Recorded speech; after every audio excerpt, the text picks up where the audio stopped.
విమోచన పొందెదవు, నీవు విడుదల పొందెదవు, విమోచన పొందెదవు.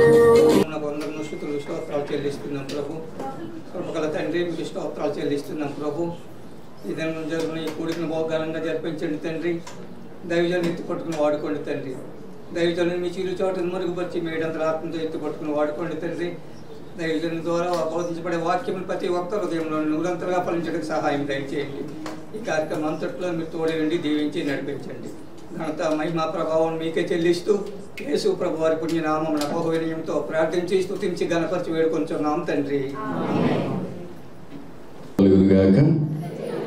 హల్లెలూయా హల్లెలూయా. కొంచెం ఆలస్యమైనప్పటికీ కూడా అమృతం వంటి గొప్ప దైవజనుల్ని దేవుడు మన మధ్యకి తీసుకుని రావడాన్ని బట్టి నేను దేవుని అందుకనో స్తుతిస్తూ ఉన్నాను. అయితే కొంతమందికి పరిచయాలు అవసరం. మార్కెట్లోకి ఏదన్నా ఒక కొత్త వస్తువు వచ్చిందనుకోండి, దాని ఇంట్రడక్షన్ ఉండాలి, దానికి పరిచయం అనేటువంటిది ఉండాలి. కానీ ఈ రోజున మన మధ్యన ఉన్నటువంటి సేవకులకి పరిచయంతో పని లేదు. సుపరిచితమైనటువంటి రీతిలో అంతర్జాతీయంగా ప్రపంచవ్యాప్తంగా భారతదేశ నలుమూలలో కూడా వాడబడుతున్నటువంటి గొప్ప దైవజనులు. బహుశా నా వయసు 10 సంవత్సరాల కంటే కూడా చిన్న. పాస్టర్ హేమంత్ దంపతులకు, మరి ఈ సంఘ పెద్దలకు, కమిటీ అంటూ ఏమన్నా ఉంటే వారికి కూడా, నాయకత్వం అంతటికీ కూడా ప్రభు శుభప్రదనామంలో శుభాభివందనాలు తెలియజేసుకుంటున్నాను. మీ ఈస్ట్ కూడా రావాలంటే నాకు భయం, ఎందుకంటే ఈ హడావిడి ఎక్కువ ఉంటుంది. లేచి నిలబడ్డాలు, చప్పట్లు కొట్టడాలు, శాలువాలు కప్పడాలు, లేకపోతే మెమంటాలు ఇవ్వడాలు, ఇవన్నీ అవసరం లేదు. ఇవన్నీ మనం పెట్టుకున్నాం అంతే. సో మనం వీటిని కొంచెం తగ్గించుకోవాలి. అలవాటు అయిపోయింది మీకు చెప్తే కూడా కొంచెం కష్టంగా ఉంటుంది. పాస్టర్లు ఎలా ఉన్నారంటే, ఇప్పుడు నువ్వు నాకు చప్పట్లు కొడితే నేను తర్వాత నీకు చప్పట్లు కొడతాను అన్నట్టు అట్లున్నారనమాట. మీరు నాకు చప్పట్లు కొట్టడం అది మంచిది కాదు, ఎందుకంటే నేను ఎవరికి చప్పట్లు కొట్టను, మళ్ళీ మీరు డిసప్పాయింట్ అవుతారు. మీరు నాకు శాలువా కప్పడం కూడా మంచి. మీ పాదాలకు వందనాలు. నేను అన్ని సన్నిధిలోకి వచ్చి కూర్చున్నాను. మీ లోకంలో ఉన్నప్పుడు ఎలా ఉంటామో, ఇక్కడికి రాకముందు ఎలా ఉంటామో నీకు తెలుసు. మా బ్రతుకులు నీకు తెలుసు. ఇక్కడికి వచ్చిన తర్వాత కూడా మేము నిన్ను లెక్క చేయము. చాలాసార్లు పక్కన వాళ్ళతో మాట్లాడతాం, లోక సంబంధమైన విషయాలు ఆలోచిస్తూ ఉంటాం. బుద్ధిని దయచేయండి, విధేయత చూపించే కృపను దయచేయండి. నీ వాక్యాన్ని చెవులు రిక్కించి విని, నీ వాక్యపు వెలుగులో మమ్మల్ని మేమే విమర్శించుకోవడానికి, ఆత్మ విమర్శ చేసుకొని నీ వాక్యం చేత కడుగుబడడానికి, ప్రక్షాళనం పొందడానికి మాకు సాయం దయచేయండి. ఈ కాసేపు మేము మా చీకు చింతల్ని అన్నింటినీ పక్కకు నెట్టి కేవలం నిన్ను దృష్టించడానికి, నీ వాక్యాన్ని వినడానికి, నీ ఆత్మ స్వరాన్ని వినడానికి మాకు మీరు చూపించాలని మీ చేతుల్లో మమ్మల్ని పెట్టుకుంటూ, ఇక్కడ కూర్చున్న పెద్దలతో సహా మమ్మల్ని అందరినీ కూడా, నాతో సహా మమ్మల్ని అందరినీ కూడా మీ ఆధీనంలోకి తీసుకోవాలని, మీ ఆత్మ సంచారాన్ని ఇక్కడ ఉంచాలని, అపవాది ప్రతి కుయుక్తిని తంత్రాన్ని బొమ్మ చేయాలని యేసుక్రీస్తు గారి ప్రశస్తమైన నామమున వేడుకుంటున్నాం తండ్రి.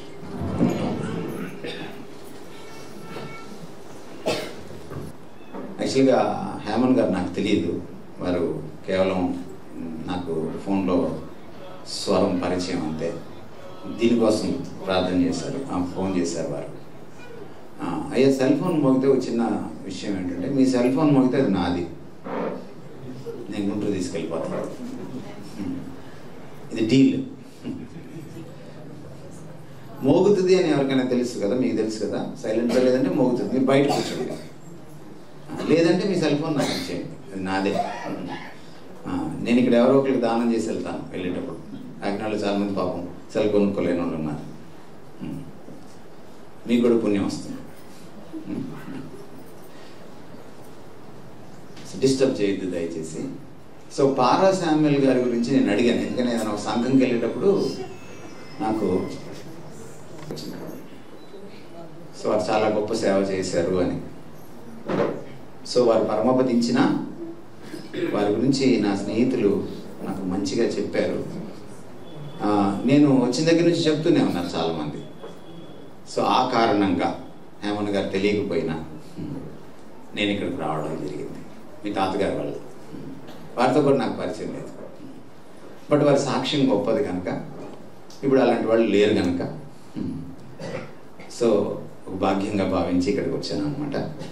సో నేను రావడం మీ భాగ్యం కాదు, నా భాగ్యం ఇంకా నేను భావిస్తాను. రైట్. మత్తయి సువార్తలో కొన్ని వచనాలను మనం చదువుకుందాం.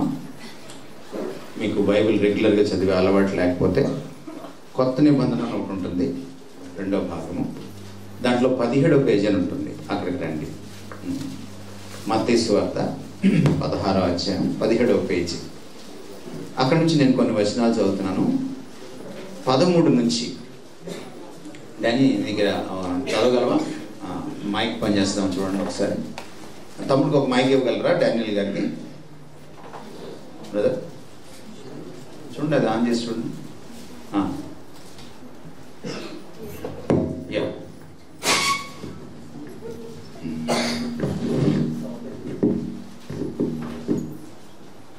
ఇది ఆపరేటర్ ఎక్కడ ఉన్నారో చూడండి బ్రదర్. ఇక్కడ ఉంటారా మీరు? ఆపరేటర్. యేసు ఫిలిప్పుదైన కైసరియా ప్రాంతములకు వచ్చి మనుష్య కుమారుడు ఎవడని జనులు చెప్పుకొనుచున్నారని తన శిష్యులను అడుగగా, వారు కొందరు బాప్తిస్మమిచ్చు యోహాననియు, కొందరు ఏలియానియు, కొందరు ఇర్మియానియు లేక ప్రవక్తలలో ఒకడనియు చెప్పుకొనుచున్నారని. అందుకైన మీరైతే నేను ఎవడనని చెప్పుకొనుచున్నారని వారిని అడిగాను. అందుకు సీమోను పేతురు, నీవు సజీవుడువగు దేవుని కుమారుడవైన క్రీస్తు అని చెప్పాను. అందుకు యేసు, సీమోను బర్యోనా, నీవు ధన్యుడవు. పరలోకమందున నా తండ్రి ఈ సంగతి నీకు బయలుపరచనే గాని నరులు నీకు బయలుపరచలేదు. మరియు నీవు పేతురువు, ఈ బండ మీద నా సంఘమును కట్టుదును. పరలోక ద్వారములు దాని ఎదుట నిలువనేరవని నేను నీతో చెప్పుచున్నాను. పరలోక రాజ్యం యొక్క తాళపు చెవులు నీకు ఇచ్చేదను. నీవు భూలోకమందు దేని బంధించుదువో అది. భాషణల్లో మొట్టమొదటిసారి సంఘం అనే మాట వాడారు. తగ్గిస్తారు తమ్ముడు సౌండ్ తగ్గించు. మొట్టమొదటిసారి సంఘం అనే మాట వాడారు. అది ఈ వాక్య భాగంలోనే జరిగింది. ఇంకా తగ్గించాలి. సంఘం అనే మాట మొట్టమొదటిసారి వాడినట్టు కొంచెం చెప్తారు. అది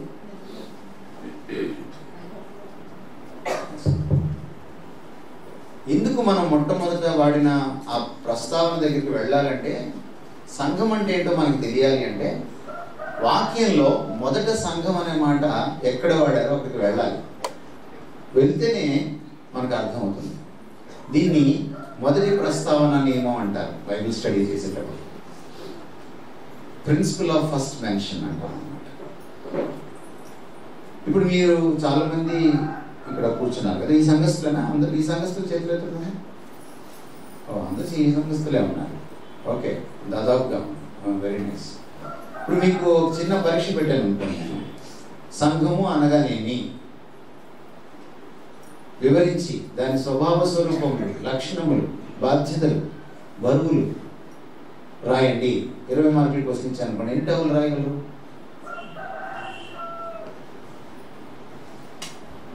ఎంతకాలం నుంచి వస్తున్నారు సంఘానికి? అదనమాట పరిస్థితి. మనము భారతీయులు గొప్పతనం ఏంటంటే, ఏది తెలియదో దాని గురించి ఎక్కువ మాట్లాడతాం. ఏది తెలియదో దాని గురించి ఎక్కువ చేస్తుంటాం. మీరు బయటికి వెళ్ళి చాలా మంది పండుగలు చేసుకుంటూ ఉంటారు. ఆ పండుగ గురించి ఒక ఎస్ఏ ఏమన్నా అస్సలు తెలియదు. సో అందుకని చాలా ప్రాముఖ్యమైన విషయం ఏంటంటే, మీరు సంఘానికి వచ్చేటప్పుడు సంఘం అంటే ఏంటో తెలుసుకోవాలి. యేసుక్రీస్తు వారు మొదట వాడారు ఈ పదాన్ని, సంఘం అనే పదాన్ని. ఇక్కడ వార్షికోత్సవం బ్రదర్ మీకు 21, 21, 22, 23 వార్షికోత్సవం. ఎన్నో వార్షికోత్సవం అండి? వార్షికోత్సవం అంటే మీ సంఘం స్టార్ట్ అయ్యి ఎంతకాలం అయింది? 50+. మీరు తీసుకుని ఎంతకాలం అయింది? 7 years అయింది. సో వీళ్ళు వచ్చి ఎంతకాలం అయింది? 40+ ఉన్నారు ఇక్కడ. ఈ అమ్మాయి ఎంత 40 years ఉండవు కదా మనకి. సో చిన్న వాళ్ళు కూడా ఉన్నారు. మరి 40+ అని చెప్పగలరా? అనుమానమే.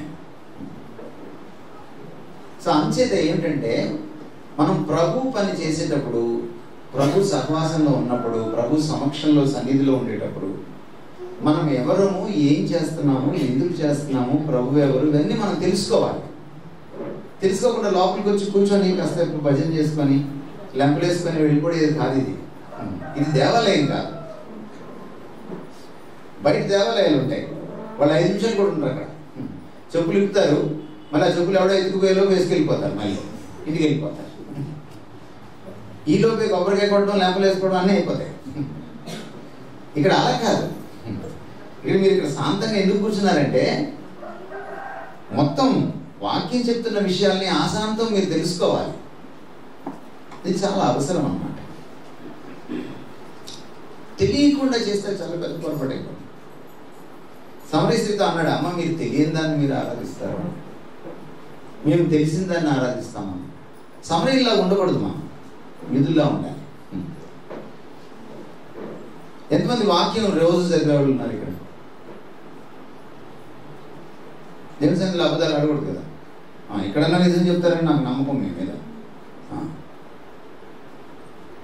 అండి అక్కడ ఎవరో ఒకరు చేయాలి, 2 చేతులు, 3, 4 రోజు వాక్యం చదివేవాళ్ళు. రైట్, పర్వాలేదు, కొంచెం ఒక 20% కనపడుతున్నారు. మీరు ధన్యులు, కనీసం చదువుతున్నారు. కనీసం మీకు అర్థమవుతుందా, దాన్ని పాటిస్తున్నారా తర్వాత విషయాలు, ముందు చదువుతున్నారు.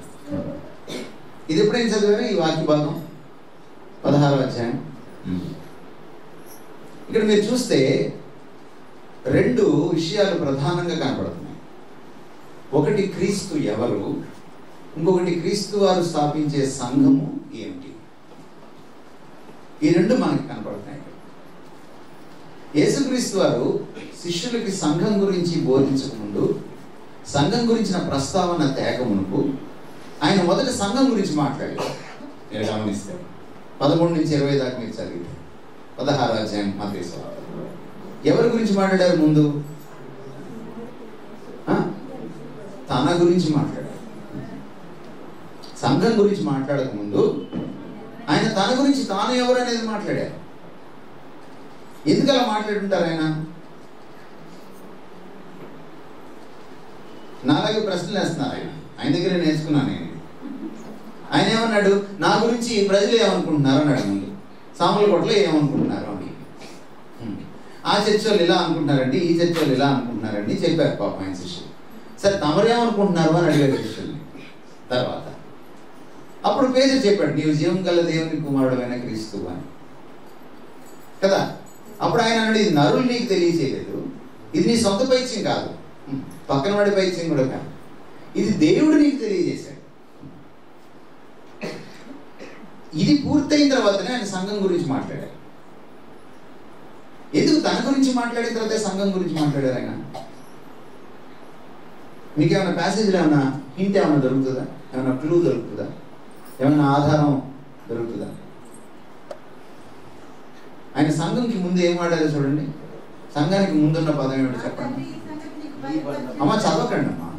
సంఘానికి ముందున్న పదం ఏమిటి? ముందు చూడండి, అక్కడ సంఘానికి ముందున్న మాట నా. నా అనేది ఒక మాట అమ్మా, ఒక అక్షరమే కాదు అది. నా అంటే ఒక మాట. మీకు మాట అంటే 4-5 అక్షరాలు ఉంటేనే మాట అనుకుంటున్నారా? నా అనేది కూడా ఒక మాట, సర్వనామం అది. ఏమంటున్నారు ఆయన? నా సంఘం. పేతురికి తాళాలు ఇస్తున్నాడు, కానీ సంఘం ఎవరిది? నాదే. నువ్వు ఏ డినామినేషన్లో అయినా ఉండు, సంఘం మాత్రం ఎవరిది? నాది కాదు, ఆయనది. ఆయన అంటున్నాడు నాదని. యేసుక్రీస్తు వారిది. కనుక యేసుక్రీస్తు వారు ఎవరో తెలియకుండా ఆయనతో పరిచయం లేకుండా సంఘం అంటే ఏంటో అర్థము కాదు. సంఘ స్వభావం ఎప్పుడు అర్థమవుతుందంటే ప్రభువు స్వభావం అర్థమైనప్పుడు అర్థం. సంఘ స్వరూపం ఎప్పుడు అర్థమవుతుందంటే ప్రభు స్వరూపం ఏమిటో తెలిసినప్పుడే అర్థం. అందుకని సంఘంలో ఎలా ప్రవర్తించాలో, సంఘ పరిచర్య ఎలా చెయ్యాలో, సంఘాన్ని ఎలా నడిపించాలో, సంఘానికి వచ్చినప్పుడు ఎలా ఉండాలో, సంఘంలో నీ పాత్ర ఏమిటో వగైరా వగైరా ఎప్పుడు తెలుస్తాయి? తమరికి ప్రభు ఎవరో తెలియాలి. యూట్యూబ్ వచ్చిన తర్వాత మనమందరం గొట్టం క్రైస్తవులం అయిపోయింది. ట్యూబ్ అంటే ఏంటమ్మా? గొట్టమే. యూట్యూబ్ తెలుగులో ట్రాన్స్లేషన్ చేయండి. నువ్వు గొట్టం, చూసేవాడికి గొట్టం. ఈ గొట్టం క్రైస్తవం వచ్చేసింది. ఎక్కడో అడపదడప మీకు ఏదో ఒక 100 మెసేజ్లో ఒక 10 మెసేజ్లు అయినా దొరికితే వాక్యానుసారమైనది గొప్ప, మిగిలినవి గొట్టమే. నేను గుంటూరు వాడిని, మా తాతలు వాళ్ళందరూ గోదావరి వాళ్ళే, నేను గుంటూరు వాడిని, మా నాన్నగారు గుంటూరు. మా గుంటూరులో ఏమీ చేతగాని, ఏ పని సాధించలేని ఏమంటారు? గొట్టం గాడు అంటారు. ఎందుకంటారంటే తెలుగులో ఆ పేరు ఎందుకు వచ్చిందంటే గొట్టంలో ఏం ఉండదు. నేను గొట్టం అలా చూడండి ఒకసారి. ఉదయాన్నే మీరు ఒక గొట్టంలో నీళ్లు పట్టుకుంటారు, నీళ్ళు వెళ్ళిపోయిన తర్వాత చూడండి దాంట్లో ఏముండదు. మనకి ఇలా తయారైపోయింది. ఈ యూట్యూబ్ రావడం వల్ల మనం బైబిల్ చదవడం మానేసాం. కొంతమంది చర్చికి కూడా మానేశారు కరోనా తర్వాత. మళ్ళీ గొట్టంలో చూస్తున్నారు, గొట్టంలోనే రొట్టె పంచుకుంటున్నారు. కాదంటారా? కొంతమంది ఇంటి దగ్గర ఎప్పుడు బయలుదేరతారంటే గొట్టంలో చూసుకొని, ఎప్పుడు స్టార్ట్ అయిందో చూసుకొని బయలుదేరతారు. దీనివల్ల మనకి అసలు విషయాలు తెలియట్లేదు. సాక్ష్యాలు కూడా గొట్టంలోకి వచ్చేసింది. కన్నీటి సాక్ష్యం, తప్పక చూడవలసిన సాక్ష్యం. ఎలా తెలుసు నీకు? నేను తప్పక చూడాలని నీకు ఎలా తెలుసు? ఏమైనా సినిమాల్లో తప్పక చూడండి సినిమానా ఇది? జీవితాన్ని మార్చే సాక్ష్యం. మన ఈ మధ్య సంవత్సరం క్రితం ఒక ఆవిడ జీవితాన్ని మార్చే సాక్ష్యం అని పెట్టారు. సంవత్సరం క్రితం, సంవత్సరం తిరిగేటప్పటికి ఆవిడ నేనే యేసుప్రభు అంది. మీరు చూడండి కావాలంటే వెళ్ళి హైదరాబాద్. పేరు చెప్తే బిడ్డ బాధపడుతుంది.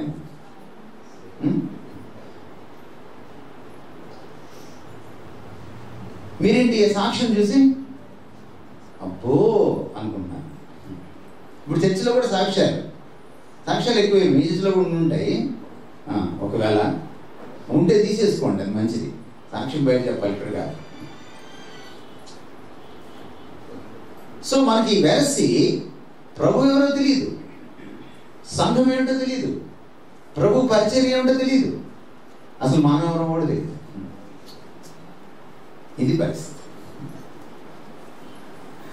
పౌలు దమస్కు మార్గంలో ప్రయాణం చేస్తున్నాడు. క్రైస్తవ సంఘాన్ని హింసించడానికి వెళ్తున్నాడు. ఒక పెద్ద అజెండా పెట్టుకొని వెళ్తున్నాడు. ఆయన అనుకోలేదు ప్రభువుని కలుసుకుంటాడని. ఆయన దమస్కు మార్గంలో ప్రభువుని కలుసుకున్నాడు. మీకు ఆ స్టోరీ తెలుసు, సండే స్కూల్లోనే కదా. నీవు ఎవడవు అని అడిగాడు ఆయన కింద పడిన ప్రభు. అంటే మీరు 9వ అధ్యాయమే కాకుండా 22వ అధ్యాయం 26వ అధ్యాయం కూడా చదివితే ఆయన సాక్ష్యం మొత్తం కనబడుతుంది. ఇది అపోస్తల కార్యాలు. సో 9వ అధ్యాయం 22, 26 అధ్యాయాలు చదివిన తర్వాత ఆయన సాక్ష్యాన్ని క్రోడీకరిస్తే మనకు కనపడేది ఏమిటంటే ఆయన 2 ప్రశ్నలు వేశాడు. గుర్రం మీద నుంచి కింద పడగానే ఈ మహానుభావుడు 2 ప్రశ్నలు వేశాడు. ఫస్ట్ ప్రశ్న ఏంటంటే ప్రభువా నువ్వు ఎవరు? రెండో ప్రశ్న ఏంటి? ప్రభువా నేను ఏమి చెయ్యాలని నువ్వు కోరుతున్నావు? ఎందుకు మొదటి ప్రశ్న ప్రభువా నువ్వు ఎవరు అడిగాడు? ప్రభు ఎవరో తెలుసుకుంటే కానీ ప్రభు సేవ ఏంటో తెలియదు, ప్రభు ఏం చేయమన్నాడో తెలియదు. ఇప్పుడు సంఘాలు ఎలా పుట్టుకొస్తున్నాయంటే నేను ఒక కనపడాలి, నేను కూడా సంఘంలో ఉండాలి, పక్క సంఘానికి నేను ధీటుగా ఉండాలి. మీరు సంఘంలో జరిగినవి యూట్యూబ్లో పెడుతున్నారు. మీరంటే ఈ సంఘం అనే కాదు, ఇన్ జనరల్ మాట్లాడుతున్నాను, జనరల్ స్కేల్లో మాట్లాడుతున్నాను. ఎందుకు పెడుతున్నారు యూట్యూబ్లో? సంఘంలో జరిగాయని లోకానికి చెప్పడానికి తగునా? తగదు, వాళ్ళకి అర్థం కాదు. ఎందుకు పెడుతున్నారు? పోటీతత్వం అన్నమాట. వార్షికోత్సవం పెడతారు, మీటింగ్ పెడతారు, అన్ని సంఘాలను పిలుస్తారు. అన్ని సంఘాలు ఎందుకు మీ సంఘానికి? అన్ని సంఘాలు మీ సంఘానికి ఎందుకు? మళ్ళీ వాళ్ళు పెట్టినప్పుడు మళ్ళీ మీరు కూడా తోలుతారు ఇక్కడ నుంచి. మీరు కాకినాడలో మీటింగ్లు పెట్టి, పాస్టర్ కాన్ఫరెన్స్ పెట్టి, పాస్టర్లందరికీ డబ్బులు ఇచ్చి మీరు మీటింగ్లకి తోలమని ఎప్పుడు చెప్పట్లేదా? ఎందుకు? నీకు దేవుడు ఒక సంఘం ఇచ్చాక ఆ సంఘాన్ని నువ్వు పెంచి పోషించుకో. ప్రభువుకి ఆ గొర్రెల గురించి లెక్క చెప్పు. ఎందుకు ఇదంతా? ఎందుకు? ఎందుకంటే ప్రమోషన్ వర్క్ ఇది. ఇది పరిచర్య కాదు. పౌలు అప్పుడు దాకా ఏమనుకున్నాడంటే, క్రైస్తవుల్ని హింసించి స్టెఫన్ని చంపడానికి కూడా అతను సమ్మతించాడు. 9వ అధ్యాయం మీద, నేను చేస్తున్నది సేవ కాదు. మీకు ఎప్పుడు అర్థమవుతుంది మీ ప్రవర్తన కరెక్టో కాదు? మీకు ఎప్పుడు అర్థమవుతుంది సంఘం అంటే ఏంటో? మీకు ఎప్పుడు అర్థమవుతుంది ప్రభు సేవ అంటే ఏంటో? మీకు ఎప్పుడు అర్థమవుతుంది సంఘంలో మీ పాత్ర ఏంటో? ప్రభువుని అడగాలి. ఈరోజు ఇదే లోపం. ఈరోజు దైవజనులతో సహా వారికి ప్రభుతో పరిచయం లేదు, ప్రభుతో సాన్నిహిత్యం లేదు. అందుకని వాళ్ళ భాష కూడా లోకస్తుల భాషలాగే ఉంది. ఒక క్రైస్తవుడు మాట్లాడితే ఎంత శుద్ధంగా మాట్లాడాలి, ఎంత ముచ్చటేయాలి లోకానికి, ఎంత మర్యాదగా మాట్లాడాలి. మీటింగ్లు జరిగినప్పుడు మన తెలుగు వాళ్ళు ఏమంటారండి? సభా మర్యాద అంటారు కదా. సభకు ఒక మర్యాద ఉంటుందా? ఉండదా? నువ్వు ఇంట్లో మాట్లాడినట్టు మాడతావా? మాట్లాడు. నువ్వు ఇంట్లో కోసం మీ భార్యని ఏమంటావు? కాస్త నీకు ఒక 50-60 ఏళ్ళు ఉంటే నువ్వేమంటావు మీ భార్యని? ఏమేమంటావు? ఆవిడేమంటుంది? ఏంటయ్యో అంటుంది.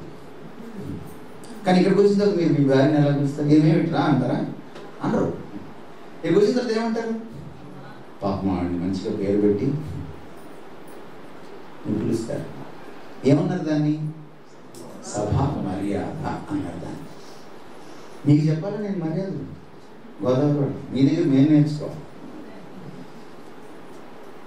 కానీ ఈరోజు యూట్యూబ్లో మాట్లాడేటప్పుడు దైవజనులు కూడా ఈ మర్యాద పోగొట్టుకున్నారు. ఎందుకు ఇదంతా జరుగుతుంది?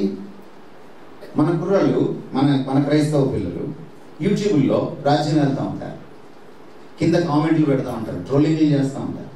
మీ భాష చూడండి ఎలా ఉందో. ఏంటి కారణం? మీకు ఏం తెలియదు. ఈరోజు అత్యవసరమైనది ఏంటంటేనండి క్రైస్తవ్యానికి ప్రభువుని ఎరగడం, ప్రభువుని సన్నిహితంగా ఎరగడం.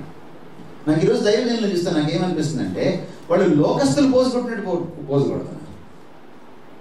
రాజకీయ నాయకుడికి దైవజనుడికి తేడా లేదు, సినిమా యాక్టర్కి దైవజనుడికి తేడా లేదు. వై?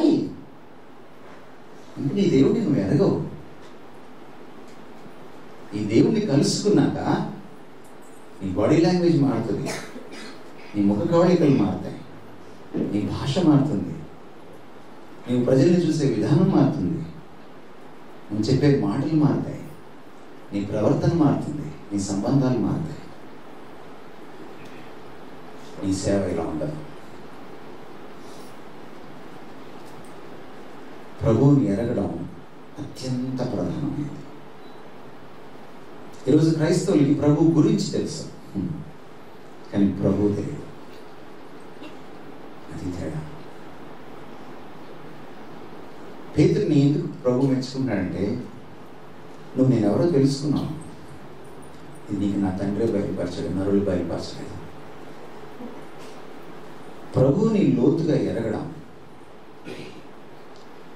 నా జీవితానికి, నా పరిచర్యకు, నా సంఘానికి, సమాజంలో నా బ్రతుక్కు పునాది.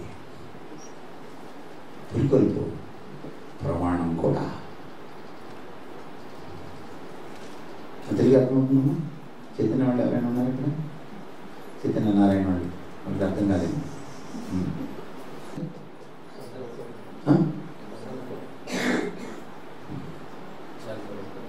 ఆ సెల్ ఫోన్లో మీరు ఇలా అంటున్నప్పుడు ఏమొస్తాయండి?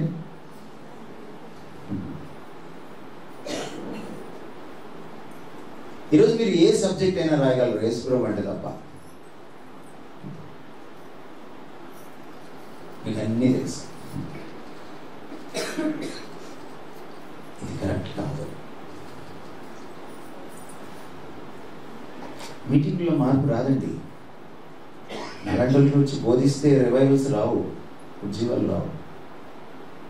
ఉజ్జీవం ఎప్పుడు వస్తుందంటే దానికి కర్త అయిన ప్రభుని కలుసుకున్నప్పుడు. అది ఎప్పుడు జరుగుతుందంటే ఏకాంతంలోనే జరుగుతుంది. భర్తను కూడా పక్కన పెట్టి రూమ్లోకి వెళ్ళి ప్రభుతో భార్య గడపాలి. భార్యను కూడా పక్కన పెట్టి రూమ్లోకి వెళ్ళి ఏకాంతంగా ప్రభుతో భర్త గడపాలి. ఈ స్థాయికి మీరు వచ్చిన రోజున మీరు మార్పు మీలో కనపడుతుంది. ఆ మార్పు మీ ఊరిలో మార్పు తెస్తుంది, మీ సంఘంలో మార్పు తెస్తుంది, లోకంలో మార్పు తెస్తుంది. నేను ఎవరు నీకు తెలుసా? ఈరోజు ప్రభు నిన్ను అడుగుతున్నాడు. నా గురించి నువ్వేమనుకుంటున్నావు? అందుకే మిమ్మల్ని అడిగాను, వాక్యం ఎంతమంది చదువుతారు అని. ఆయన వెళ్ళిపోయేటప్పుడు ప్రార్థన చేశాడు, నీ సత్యముతో వీరిని ప్రతిష్ఠించు, నీ వాక్యమే సత్యం. యోహాను 17:17. నువ్వు వాక్యం చదవకపోతే వాక్యం నిన్ను ఎలాగా ప్రతిష్ఠిస్తుంది? ప్రతిష్ఠించడం అంటే కడగడం, ప్రక్షాళన చేయడం, పవిత్రపరచడం. మీరు చూడండి, బయట గుళ్ళల్లో వాడుతుంటారు. వాళ్ళకు గుళ్ళో ఒక విగ్రహ ప్రతిష్ఠ చేసేటప్పుడు ఏమంటారు? దాన్ని ప్రతిష్ఠ అంటారు. అంటే దాన్ని శుభ్రంగా కడిగి దానికి అన్నీ చేసి దాన్ని అట్టి పెట్టి ఆ ప్రతిష్ఠ చేసిన తర్వాత అక్కడికి పూజారి తప్ప ఎవడు వెళ్ళాం. అప్పుడు దాకా దాన్ని ఎవరైనా తాగొచ్చు, ఏదైనా చేయొచ్చు. ఒకసారి ప్రతిష్ఠ చేసిన తర్వాత నువ్వు ప్రభువుకి ఎలా ప్రతిష్ఠ చేసుకుంటావు? వాక్యం ద్వారా. ఎందుకని? ప్రభువుని వాక్యంలోనే నువ్వు కలుసుకుంటావు, వాక్యంలోనే నువ్వు తెలుసుకుంటావు. ప్రభు అన్నాడు, నా సాక్ష్యం నేను చెప్పుకుంటే అది సరి అయింది కాదు. మీరు యోహాను సువార్త 5వ అధ్యాయం ఇంటికి వెళ్ళాలి చదవండి, 30 తర్వాత. లేఖనముల్లో జీవం ఉందని మీరు అంటారు కదా, లేఖనములు నా గురించి సాక్ష్యం ఇస్తున్నాయి. లేఖనములు చదవని మాస్టర్ గారు, లేఖనములు చదవనటువంటి క్రైస్తవులు ప్రభుని ఎరగని వారు. ఈ బైబిల్ని మొట్టమొదట లాటిన్లోకి ట్రాన్స్లేట్ చేసిన మహానుభావుడి పేరు సెయింట్ జెరోమే. ఆయన క్రీస్తుకు 4వ శతాబ్దానికి సంబంధించిన వాడు. ఆ బైబిల్ని లాటిన్ వల్గేట్ అన్నారు. మొదటి ట్రాన్స్లేషన్ అది. పూర్తి బైబిల్ని, పాత కొత్త నిబంధనని, అంతకుముందు పాత నిబంధన మాత్రమే చేసిన ట్రాన్స్లేషన్ గ్రీక్లోకి ఉంది, అది వేరు. బైబిల్ని సంపూర్ణంగా ఒక భాషలోకి ట్రాన్స్లేట్ చేసిన మొదటి ట్రాన్స్లేషన్. ఆ మహానుభావుడు ఏమన్నాడంటే, ignorance of scriptures is ignorance of Christ అన్నాడు. లేఖనాలని నువ్వు నిర్లక్ష్యం చేస్తే క్రీస్తుని కూడా నువ్వు నిర్లక్ష్యం చేసినట్టే. లేఖనాలు అర్థం కాని వాడికి క్రీస్తు కూడా.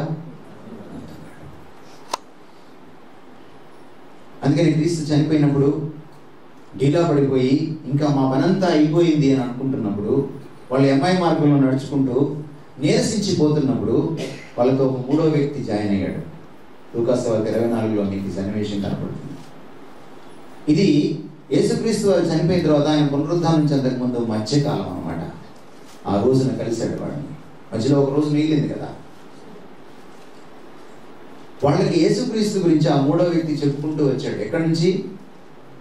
మోషే మొదలుకొని ప్రవక్తల్ని, కీర్తనల్ని అన్నీ తీసుకొని లేఖనముల నుంచి క్రీస్తును పరిచయం చేశారు. ఎవరు పరిచయం చేశారు? క్రీస్తే పరిచయం చేశారు స్వయంగా. ఆయన వెళ్ళిపోయిన తర్వాత వెలిగింది వాళ్ళకి, ఈయనే ప్రభు అని. ఆయన మాట్లాడుతున్నప్పుడు మన హృదయములు మండుచుండలేదా అని మాట్లాడుకున్నారు. ఏ క్రైస్తవుడు, ఏ సేవకుడు లేఖనాలను నిర్లక్ష్యం చేస్తాడా? అతనికి క్రీస్తు అర్థం కాదు. క్రీస్తు అర్థం కానప్పుడు, క్రీస్తు పరిచయం లేనప్పుడు సేవెంట్ అర్థం కాదు. You are unfit to be a minister of God or to be in the church. నువ్వు సంఘస్థుడిగా, సంఘస్థురాలిగా ఉండడానికి కానీ, సేవకుడిగా, సేవకురాలిగా ఉండడానికి కానీ నువ్వు తగవు. మొదటి క్వాలిఫికేషన్ ఏంటో నీకు ఆయన తెలియాలి. ఈరోజు ప్రార్థన చేయడం మానేసాం, ప్రార్థన చేయించుకోవడం మొదలెట్టాం. ఒక పెద్ద అయ్యగారు వచ్చారంటే, పెద్ద అయ్యగారు, చిన్న అయ్యగారు అసలు లేరు, అయ్యగారే లేరు, కానీ మనం పేర్లు పెట్టుకున్నాం. వారు తీరి నిలబడతారు. మీరు బాప్తిసం కోసం మాత్రం నిలబడాలి.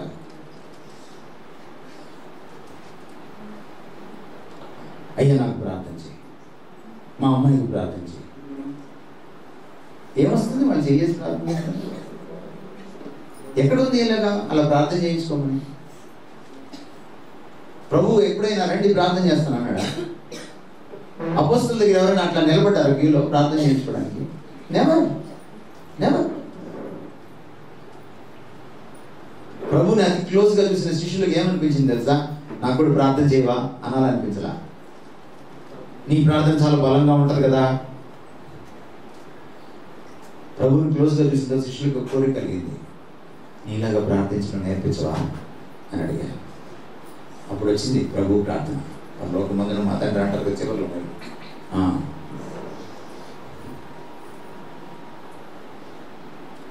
మనం ప్రార్థన చేసుకున్నప్పుడు ఏమవుతుందంటే మనం ఆయన కలుసుకుంటాం ఏకాంతంగా. ప్రార్థన చేసుకోవడం వేరు, ప్రార్థన చేయడం వేరు, ప్రార్థన చేయించుకోవడం వేరు. ఈ మూడింటికి తేడా మీకు తెలియాలి. ప్రార్థన చేసుకునేవాడు ఉంటాడే, వాడికి తెలుసు ప్రభు ఎవరో. వాక్యం చదువుకునేవాడు ఉంటాడే, వాడికి తెలుసు. ఏకాంతంలో కూర్చొని ధ్యానిస్తాడే, వాడికి తెలుసు ప్రభు ఎవరో. అటువంటి వాళ్ళు మీరు కావాలని ఆయన కోరుతున్నాడు. అప్పుడే మీరు సంఘంలో ఉండగలరు, అప్పుడే మీరు సంఘంగా మనగలగలరు, అప్పుడే మీరు సంఘం అంటే ఏమిటో తెలుసుకొని దానికి తగ్గట్టుగా జీవించగలరు. సంఘాన్ని వాక్యము దేవుని ఇల్లు అని పిలుస్తుంది. యజమాని ఎవరో తెలియకపోతే ఇంట్లో ఎలా ఉంటారు? వాళ్ళ ఇంట్లో 4 రోజులు ఉన్నానండి, ఎవరింట్లోరా తెలియదండి. ఎంత దరిద్రంగా ఉంటుంది అది. వాళ్ళ ఇంట్లో పాలేరులు తెలుసండి, వాళ్ళ ఇంట్లో కుక్కు తెలుసండి, కానీ ఇంటి ఆయన తెలియదండి. ఎలా ఉంటుంది? ఎంత దరిద్రంగా ఉంటుంది.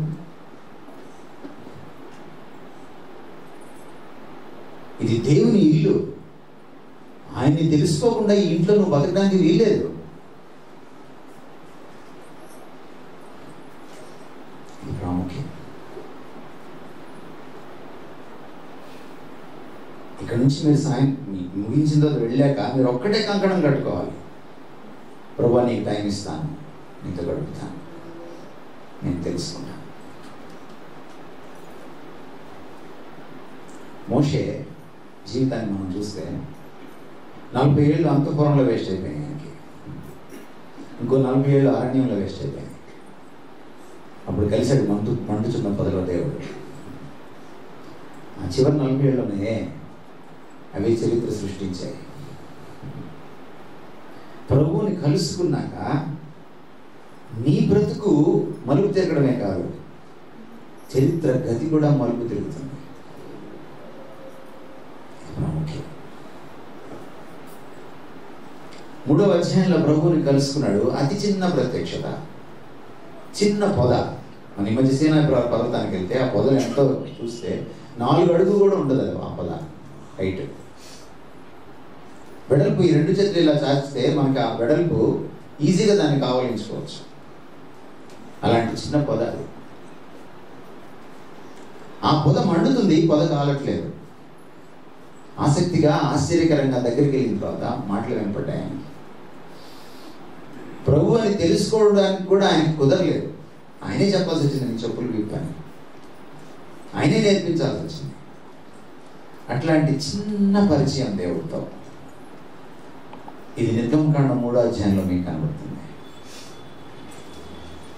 30 అధ్యాయాలు గడిచిన తర్వాత మోషే జీవితం దాదాపుగా కొన్ని సంవత్సరాలు గతించిపోయిన తర్వాత, మేబీ ఒక 3 దశాబ్దాలు గతించిపోయిన తర్వాత మోషేకు మళ్ళీ కోరిక పుట్టింది. 33వ అధ్యాయంలో ఏం కోరిక పుట్టిందో తెలుసా? నిన్ను చూడాలి, దయచేసి నీ మహిమ నాకు చూపు. ఏమర్థమైంది మీకు?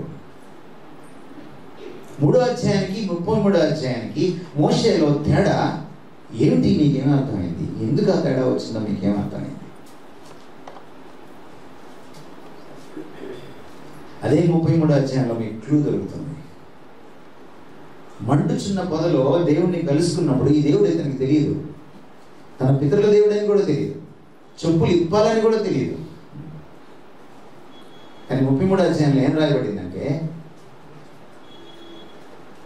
దేవుడు ఆయనతో స్నేహితుని వలె ముఖాముఖిగా మాట్లాడుచున్నాడు. అంత సాన్నిహిత్యం వచ్చింది. మోషే అంత సక్సెస్ఫుల్ మ్యాన్ ఎందుకు అయ్యాడంటే, ఆయన ఆజానుబాహుడనో, ఆయన వేసుకున్న బట్టలో, లేకపోతే ఆయన రూపమో, లేకపోతే ఆయన ఆ ఐగుప్తులో ఇంజనీరింగ్ పాస్ అయినందుకో కాదండి. లేకపోతే మోషే వాళ్ళ తాత గొప్పవాడనో కాదు, వాళ్ళ నాన్నగారు గొప్పవాడనో కాదు. ఆయన ప్రభువుని ఎరిగాడు. That's his secret. ఈ రోజుకి ఇశ్రాయేలీయులు మోషే అనగానే లేచి నిలబడతారు. అది పరిచర్య. ఈ రోజుకి ఆయన బారా శామ్యూల్ గారు వెళ్ళిపోయిన తర్వాత ఎందుకు చెప్పుకుంటున్నారు? ప్రభుతో ఆయనకున్న సాన్నిహిత్యం. ఎవరు నేర్పించారు ఆ ప్రమాణాలు ఆయనకి? కుటుంబ సభ్యుల్ని సైతం లెక్క చేయని ప్రమాణాలు ఎవరు నేర్పించారు ఆయనకి? ప్రభు సాన్నిహిత్యం, ప్రభు పాలించిందా. నాకు ఆశ్చర్యం వేస్తుంది 33వ అధ్యాయం చదువుతుంటే, అరే ఇంతకాలం ఆయనతో నడిచి ముఖాముఖిగా చూస్తూ మాట్లాడుతూ స్నేహితుడిలాగా ఉంటూ మళ్ళీ చూడాలంటాడు. ఇప్పుడు ఏమంటున్నాడు? నిన్ను నేను చూడాలి అంటున్నాడు, నీ మహిమ నాకు చూపు అంటున్నాడు. దేవుడు కూడా ఆశ్చర్యపోయి, ఇదేమిటయ్యా ఇంత క్లోజ్గా ఉంటే ఇంకేం చూస్తావు అని అనలేదు. ఆయన కూడా పూర్తి చూస్తే చచ్చిపోతావురా అన్నాడు. నన్ను చూసి ఏ నరుడు ఆయన కోరిక కోరావు కదా, తీరుస్తా. నీ ఎదుట నా నామమును ప్రకటించాను. నామం అంటే ఊరికి మనం చెప్తుంటాం కదా, హల్లెలూయా హల్లెలూయా హల్లెలూయా అని. అది కాదు. యేసయ్యా యేసయ్యా అనేది కాదు. యెహోవా యెహోవా అని పలకలేదు ఆయన. సౌండ్ కాదు నామం అంటే. ఇక్కడ వెంటనే ఉన్న మాట ఏమిటంటే, ఆయన కనికరము, ఆయన సత్యము, ఆయన గుణగణాలు ఆయన కనపరిచాడు. నామం అంటే ఆయన గుణగణాల సమాహారం. నామం అంటే ఆయన వ్యక్తిత్వం. మనం అప్పుడప్పుడు మాట్లాడుకుంటాం తెలుగులో కూడా, అతని పేరు చెడిపోయిందండి అంటే స్పెల్లింగ్ మార్చారనా, గోడ మీద బొగ్గుతో రాసి మళ్ళీ తిరిపేశారనా, ఏంటి ఆయన పేరు చెడిపోయిందంటే? ఆయన పేరు చెడిపోయిందంటే అర్థం ఏంటి? క్యారెక్టర్ పోయిందని. తెలుగు వస్తే చాలా, మా బైబిల్ వస్తుంది చాలా వరకు. నా క్యారెక్టర్ ఏంటో చూపిస్తాను నీకు. అలానే నా ప్రశ్న ఏమిటంటే, మోషేకి ఇంత దగ్గరగా దేవుడితో గడిపి స్నేహితుల్లాగా ఉన్నవాడికి మళ్ళీ చూడాలని ఎందుకు అనిపించింది? నువ్వు ఒక అమ్మాయిని ప్రేమించు, రోజు కలవాలనిపిస్తుంది, చాలు పెళ్లి చేసుకోవాలనిపిస్తుంది. ప్రేమించి చూడు, మళ్ళీ మళ్ళీ కలవాలనిపిస్తుంది. పెళ్లి చేసుకొని చూడు, ఎందుకు చేసుకున్నానా అనిపిస్తుంది. ఎందుకని? ప్రేమించినప్పుడు సరిగా కలుసుకోలేరు. భయం భయంగా అక్కడక్కడ చెట్ల కింద, పుట్ల కింద, పార్కుల్లో కలుసుకుంటారు, దొంగ చూపులు చూసుకుంటారు. ఈ మధ్య చర్చిలో కూడా చూసుకుంటున్నారు. కానీ పెళ్ళి అయిపోయిన తర్వాత అసలు స్వరూపం బయటపడుతుంది. పెళ్ళి అయిపోయిన తర్వాత యానివర్సరీ వచ్చేటప్పుడు మళ్ళీ ఛాన్స్ వస్తే నన్ను పెళ్లి చేసుకుంటావా అని అడిగితే the subscriber is not available అని.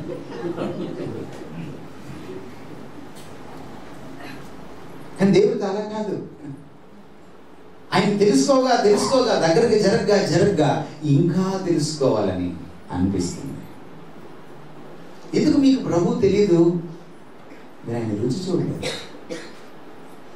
ఆయన సౌందర్యం, ఆయన ఔన్నత్యం, ఆయన ప్రత్యేకత, ఆయన విశిష్టత, ఆయన గొప్పతనం మీకు అర్థం కాలేదు. తెలుసుకొని చూడండి, ప్రేమలో పడకపోతే అడగండి. మనం ప్రభువుని తప్ప అన్నింటినీ ప్రేమిస్తాం. దీన్ని ప్రేమిస్తాం. పాత రోజుల్లో భార్యలు లేచి ఫస్ట్ చూసేదంటే పక్క బెడ్ మీద చూసేవాడు, భర్తకి ఊపిరాడుతుందా లేదా. భర్త బతుకున్నాడు అనగానే మామూలు నేను కళ్ళకత్తుకునేవాడు. ఇప్పుడు ఎలా వాళ్ళు ఉదయం లేవట్లేదు, అది వేరే విషయం అనుకోండి, మాంగళ్యం సంగతి తర్వాత.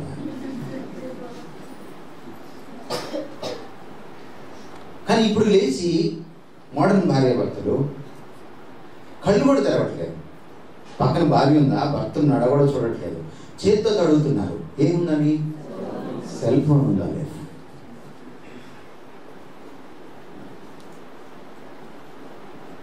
ప్రభువుని తెలుసుకోవాలన్న తపన ఎప్పుడు పుడుతుంది? తెలుసుకున్నప్పుడే. ప్రభువుని తెలుసుకోవడానికి రహస్యం ఏంటి? తెలుసుకోవడమే.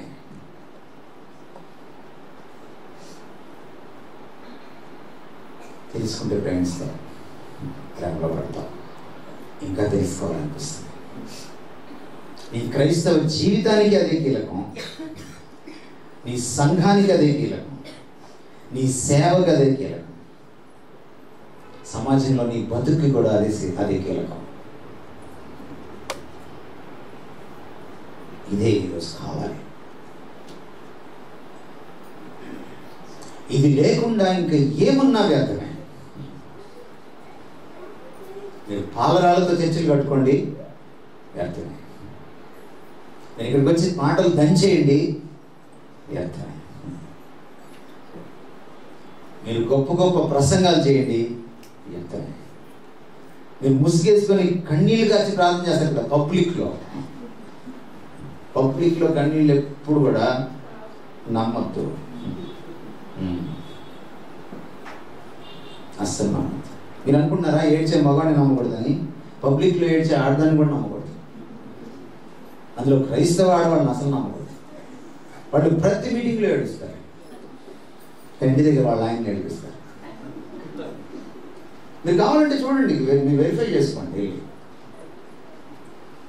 చర్చిలో విపరీతమైన యాక్టివ్గా ఉంటారు, ఇంటి దగ్గర మాత్రం మాదిరి ఉండదు, సాక్ష్యం ఉండదు. అది క్రైస్తవం ఉంటారు. ఈ దేవుడిని కలుసుకున్నప్పుడు అదొక అంటువ్యాధి లాంటిది. గుడ్ ఇన్ఫెక్షన్ అంటాడు ఒక క్రిస్టియన్ ఇంటలెక్చువల్.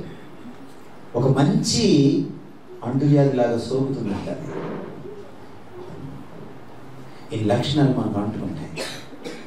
ఇంత గడిపితే ఈ లక్షణాలు మనకు అంటుకుంటాయి.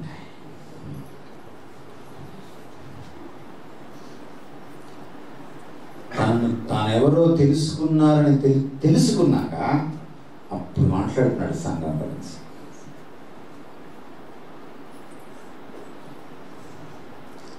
మళ్ళీ నా వాక్యంలోకి. ఇప్పుడు మీకు సంఘం గురించి కొన్ని విషయాలు నేను చెప్తాను. ఆ మొదటిది ఏమంటున్నాడు ఆయన? సంఘం ఏమిటి? నాది.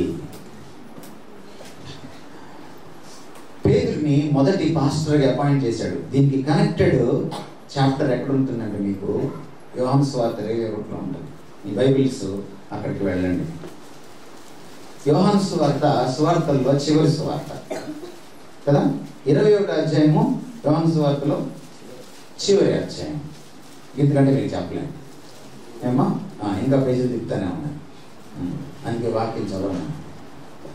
నువ్వు అక్కడికి వెళ్ళిన తర్వాత పేతురుకి బాధ్యతలు అప్పగించేటప్పుడు ఆయన అక్కడ కూడా ఏమంటున్నాడంటే నా గొర్రెల్ని మేపు అంటున్నాడు. ఏమంటున్నాడు? నా గొర్రెల్ని కాయి అన్నాడు. పాస్టర్ గారు నీకు బాప్తిజం ఇవ్వచ్చు, కానీ నువ్వెవరు గొర్రె? పాస్టర్ గారి గొర్రె కాదు. సంఘానికి మీ పేరు పెట్టారు దేవుని గొర్రె పిల్ల అని. కానీ ఇక్కడ ఉన్న వాళ్ళందరూ దేవుని గొర్రెలో కాదో మిమ్మల్ని మీరే పరీక్షించి విమర్శ చేసుకోవాలి. ఈరోజు మనకి యూట్యూబ్ స్పీకర్లకి ఎవరున్నారు? ఫ్యాన్లు ఉన్నారు. ఫ్యాన్లు, ఇది దరిద్రం. ఈరోజు వర్షిప్ లీడర్స్కి ఎవరున్నారు? ఫ్యాన్లు ఉన్నారు. ఇది ఇంకో దరిద్రం. యేసు ప్రభుకి తప్ప మీరు ఎవరు ఫ్యాన్లు అవడానికి వీల్లేదు, ఎవరికి అవ్వకూడదు.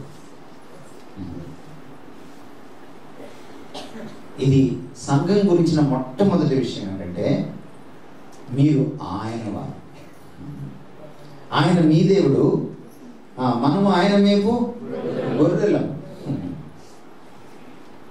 అందుకని ఆయన నా సంఘం అన్నాడు. ఒకవేళ పేతురు గొర్రెలు అనుకో, పేతురు ఎవరికి లెక్క? అప్పచెప్పక్కర్లేదు. కానీ యేసుప్రభు గొర్రెలను పేతురు కాయాలనుకోండి, యేసుప్రభు వచ్చిన తర్వాత ఏమంటాడు? నీకు ఇన్ని గొర్రెలు ఇచ్చా కదా, ఏం చేసావు? అయ్యా కూకట్పల్లి వెళ్ళిపోయినాయి అయ్యా అడుగుతాడు. ఆగడా ఎందుకు వెళ్ళిపోయినాయి కూకట్పల్లి? ఇక్కడ తెర సంఘం పెట్టాడు అయ్యా. తెర సంఘం పెట్టినా కూడా ఎందుకు వెళ్ళిపోవాల్సి వచ్చింది? నీలేమన్నా లోపం ఉందా?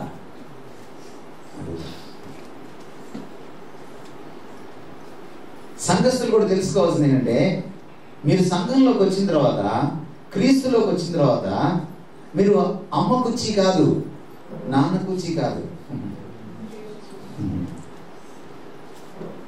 మీరు లోకస్తులు కాదు, మీరు ప్రభు బిడ్డలు, మీరు ఆయన వారు.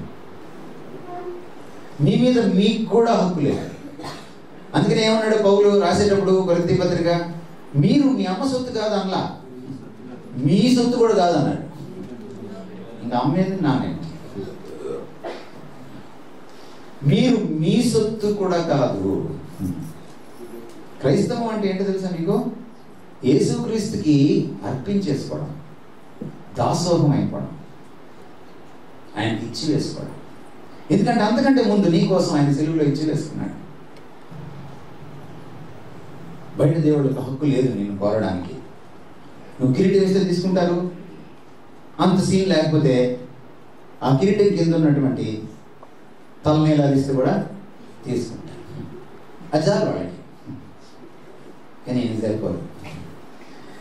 ఈయన నీ కోసం ఈయన ఒక్కడే ప్రాణం పెట్టాడు. ఆయన ప్రాణం పెడితే సిలువలో పురుడు పోసుకుందే, అదే సంఘం. సంఘం అంటే గోడలు కాదు, సంఘం అంటే పద్ధతులు కాదు, సంఘం అంటే డినామినేషన్ కాదు, సంఘం అంటే సంప్రదాయం కాదు, సంఘం అంటే సుదీర్ఘ చరిత్ర కాదు. సంఘం అంటే మీరు ఆయన రక్తంలో కడుగుబడినటువంటి బిడ్డలు, ఆయనను హత్తుకున్న వాళ్ళు, ఆయనను ఎరిగిన వాళ్ళు, ఆయన వ్యక్తిగతంగా తెలుసుకున్నవాళ్ళు, ఆయన నా గొర్రెలు అని పిలుచుకునేవారు. అర్థమవుతుందమ్మా నేనేం చెప్తున్నాను? మనం అప్పుడప్పుడు అయ్యగారి దగ్గరికి, అమ్మగారి దగ్గరికి పరిగెడతా ఉంటాం. ముఖ్యంగా ఈ మధ్య ప్రవచన ఆంటీలు వచ్చారు, వాళ్ళ దగ్గరికి పరిగెడుతుంటారు. ఎందుకని?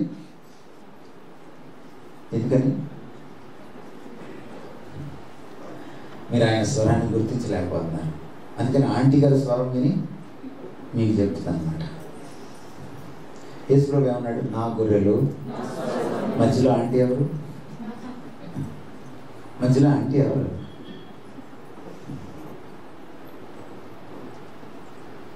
ఎందుకు పరిగెడుతున్నారు అక్కడికి?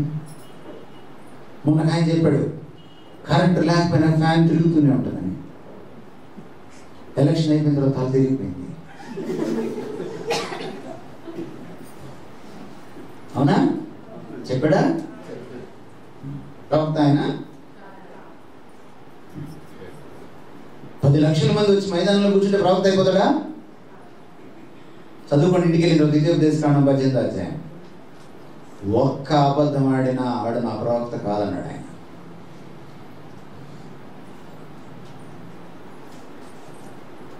మీరు ఆయన బిడ్డలైతే, ఆయన గొర్రెలైతే, దేవుని గొర్రె పిల్లలైతే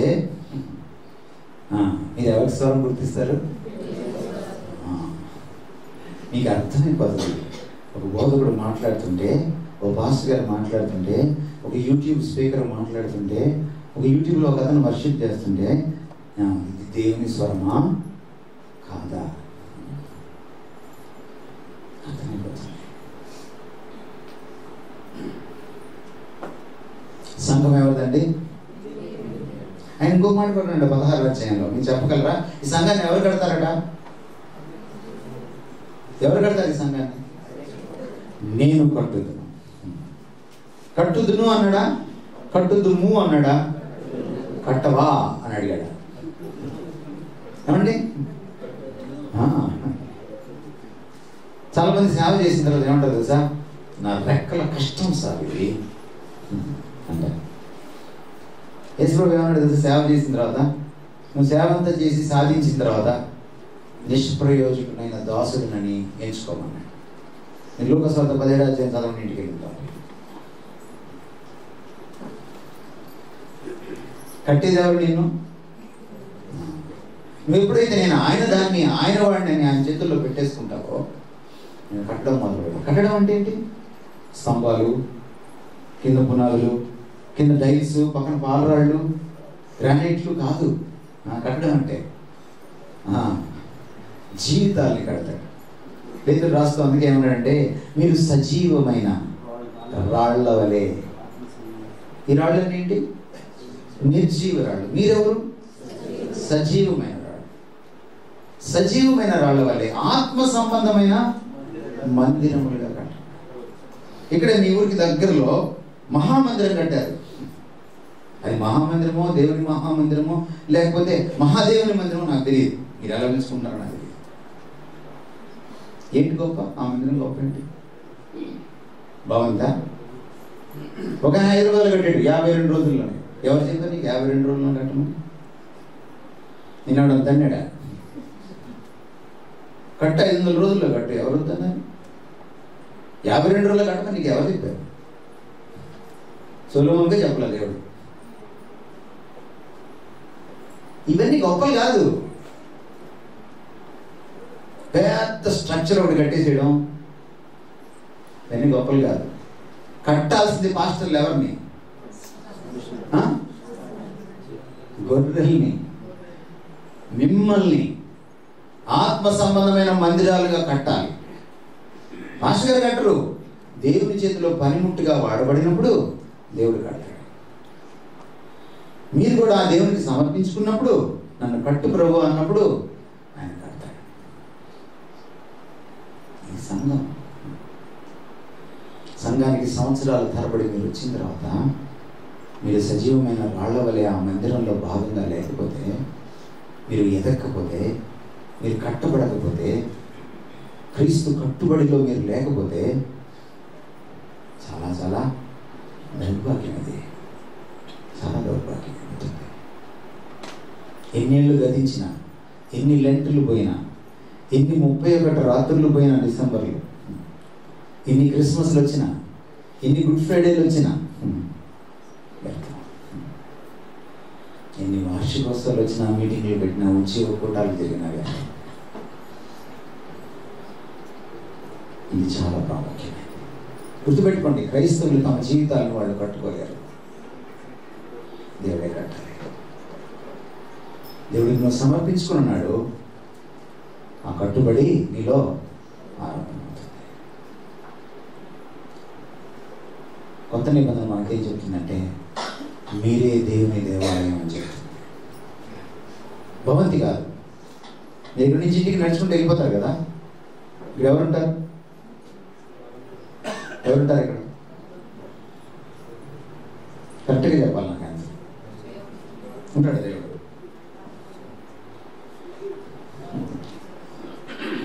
మీరు మళ్ళీ ఇక్కడికి వస్తారు. ఆదివారమో స్పెషల్ మీటింగ్ అప్పుడో, బుధవారం ప్రార్థన అప్పుడో ఎవరుంటారు ఇక్కడ?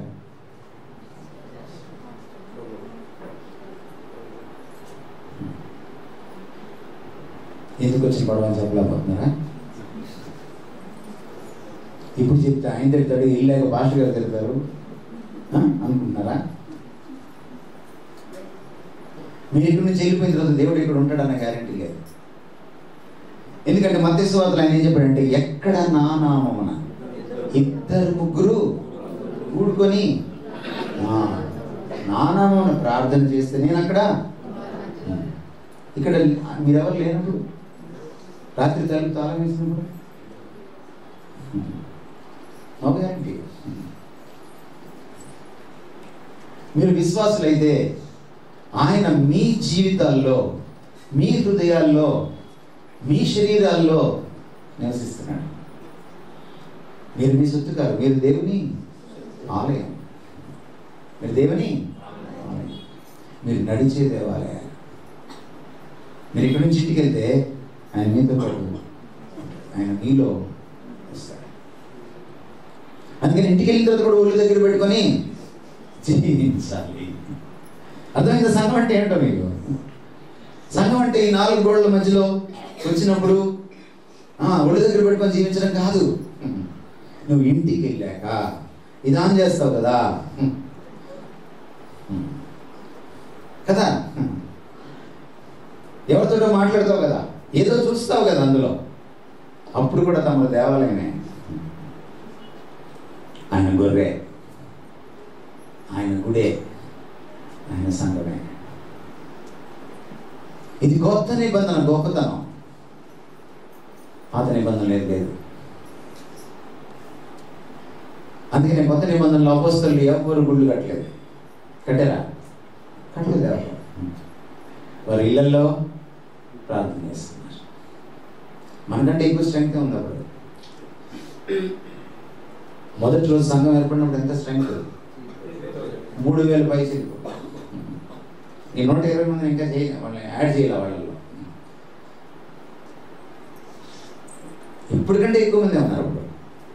కానీ వాళ్ళ మహా మందిరము కట్టుకోలే. ఎందుకంటే వాళ్ళకి అర్థమైంది మేమే మందిరము అని. మేమే మందిరము. ఎండకో వానకో మనం లోపల కూర్చొని కాస్త ఆయన ఆరాధించడానికి ఒక షెల్టర్ కావాలి. నేను కాదనట్లా, కట్టుకోవద్దనట్లా. కానీ పొరపాటును కూడా భ్రమించకూడదు ఇది దేవాలయం అని. మీరు ఇక్కడికి వచ్చినప్పుడు ఎవరైనా ఎదురైతే ఏమంటారు? మీరు ఎక్కడికి వెళ్తున్నాం అంటారు? చర్చికి వెళ్తున్నాం అంటారు. మీరు తప్పు. మీరే చర్చి. మీరేమనాలి? చర్చిగా కలవడానికి వెళ్తున్నాం, సమావేశానికి వెళ్తున్నాం, సంఘ సావాసానికి వెళ్తున్నాం అనాలి. లేదా చర్చి బిల్డింగ్ దగ్గరికి వెళ్తున్నాం అనాలి. చర్చికి వెళ్ళట్లా మీరు. చర్చి ఇక్కడికి వస్తుంది, చర్చి ఇక్కడ నుంచి వెళ్ళిపోతుంది రాత్రి. చాలా మంది వార్షికోత్సవాలు ఎలా చేసుకున్నారు తెలుసా? మీ ఊర్లో కూడా, కాకినాడలో కూడా, రాజమండ్రిలో కూడా పాత చర్చి పడేసి కొత్త చర్చి కట్టారు అనుకోండి, ఆ రోజు నుంచి వార్షికోత్సవం అంటున్నారు. బిల్డింగ్కి కాదు వార్షికోత్సవం, తమరికి, తమ చర్చి.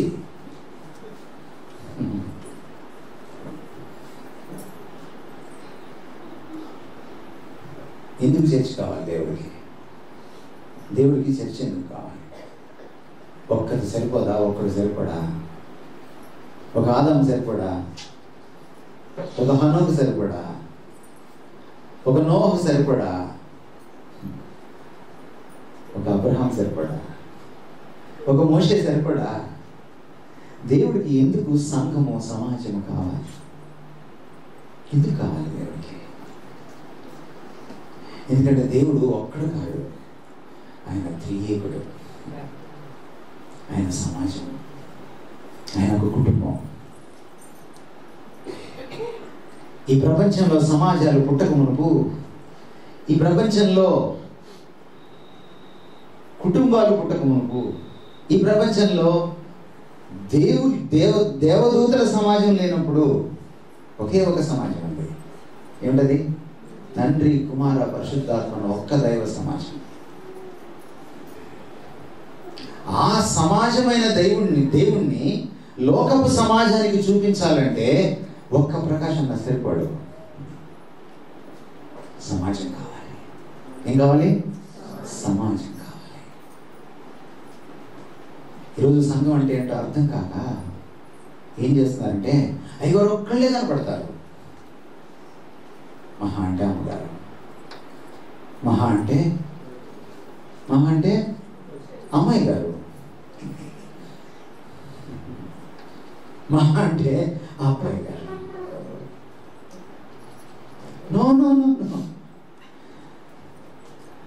ఒక ప్రకాష్ అన్న, ఒక సతీష్ కుమార్ దేవుడికి పనికి రాడు. ఒక బిల్లి గ్రహం దేవుడికి సరిపడు. సంఘమంతా కావాలి ఆయనకి. 1 పేతురు పత్రిక 2వ అధ్యాయం 9వ వచనం చదవండి. 1 పేతురు 2:9. అమ్మా, 1 పేతురు 2:9. అయితే మీరు చీకటిలో నుండి ఆశ్చర్యకరమైన తన వెలుగులోనికి మిమ్ములను పిలిచిన వాని గుణాతిశయములను ప్రచురము చేయ నిమిత్తము ఏర్పరచబడిన వంశము. ఎవరు మీరు?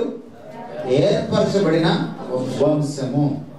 ఇంకా రాజులైన యాజక సమూహము. యాజక సమూహము, రాజులైన యాజక సమూహము, పరిశుద్ధ జనము, దేవుని సొత్తైన ప్రజలునై ఉన్నారు. దేవుని సొత్తైన ప్రజలు. ఏకవచనం ఉందా సంఘం గురించి? బహువచనం ఉందా? బహువచనమే ఉంది.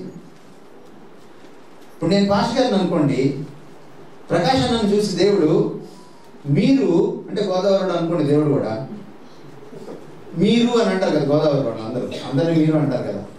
వాళ్ళు వచ్చినప్పుడు కూడా వచ్చామండి అంటారు అనమాట. అంటే వాళ్ళని కూడా మీరు అంటారు. ఆయన ఒకడే వచ్చి ఉంటాడు. మన తలుపు తీసి చూస్తే 2-3 వచ్చారేమో అనుకుంటాం మనం గోదావరిలో. ఒకడే వచ్చి ఉంటాడు, వచ్చామండి అంటారు అనమాట. అంటే ఆయన కూడా ఆయన అండి అనుకుంటాడు అనమాట. సరే, దేవుడు గోదావరి అనుకుందాం కాసేపు అనుకోని 1 పేతురు పత్రిక మనం చదివితే, మీరు ప్రకాష్ గారు మీరు యాజక సమూహం అంటే అర్థం ఉంటుందా?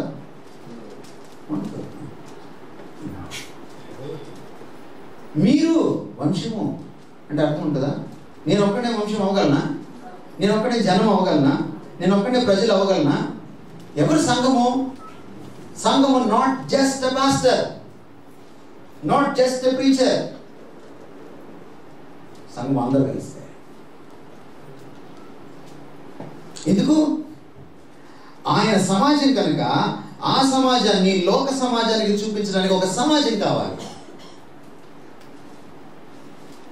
అందుకే సంఘం కావాలి. లేదా అక్కడక్కడ ఓ పూజారిని, ఓ ప్రైమ్ మినిస్టర్ని పట్టుకొని వాళ్ళ చేత పనులు చేయించేసుకోలేడు ఆయన. మీరెందుకు? మీరు దేనికి?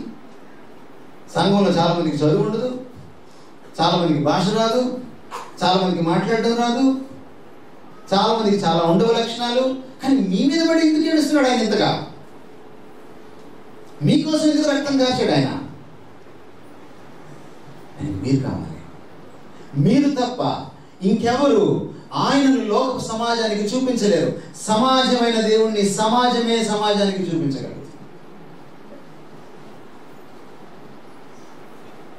ఈ సీక్రెట్ మీకు తెలుసా? అందుకని మీరు బయటికి వెళ్ళినప్పుడు మీ ప్రవర్తన చాలా చాలా, మీ చర్చిలో ఉన్నప్పుడు మీ ప్రవర్తన లోకం చూస్తూ ఉంటుంది మిమ్మల్ని. ఆ చర్చిలో తలుపు తెచ్చారట, లోకానికి తెలుస్తుందో తెలియదా? యూట్యూబ్ వచ్చింది ఇప్పుడు, గొట్టంలో వెళ్ళిపోతుంది, ప్రపంచంగా తెలుసుకోవాలి. దీనికి తగ్గట్టుగా ఉండాలి. ఎవరిని చూపించాలట మనం సమాజంగా? ఆయన గుణాతిశయం. గుణాతిశయాలు అంటే మీకు తెలుసా? తెలుగులో గుణాతిశయాలు చదువుకున్న పిల్లలు కదా మీరు అందరూ. చెప్పండి, గుణాతిశయం అంటే ఏంటి? మంచి లక్షణంలోనా? అతిశయం అంటే ఏంటి?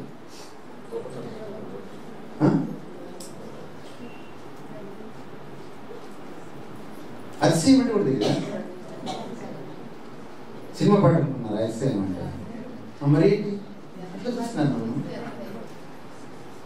గర్వించదగినది, గొప్పగా చెప్పుకోగలిగినది.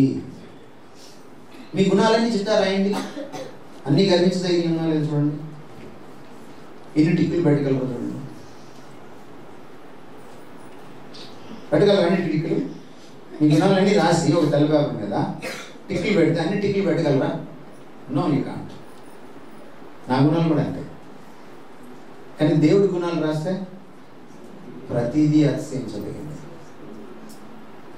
ఆ గుణగణాలు లోకానికి ఎలా తెలుస్తాయి? చీకటిలోంచి మనల్ని లోపలికి పిలిచాడంట, తన వెలుగులోకి. ఎందుకని? చీకటి అంటే ఎవరు?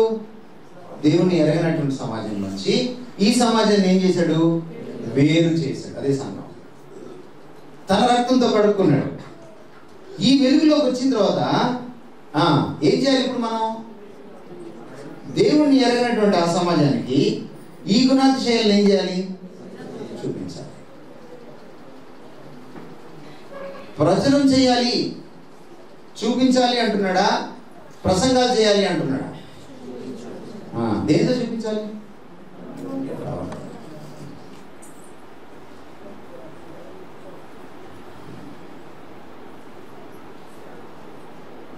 ఎందుకుంది సంఘం? సంఘం ఎందుకుంది?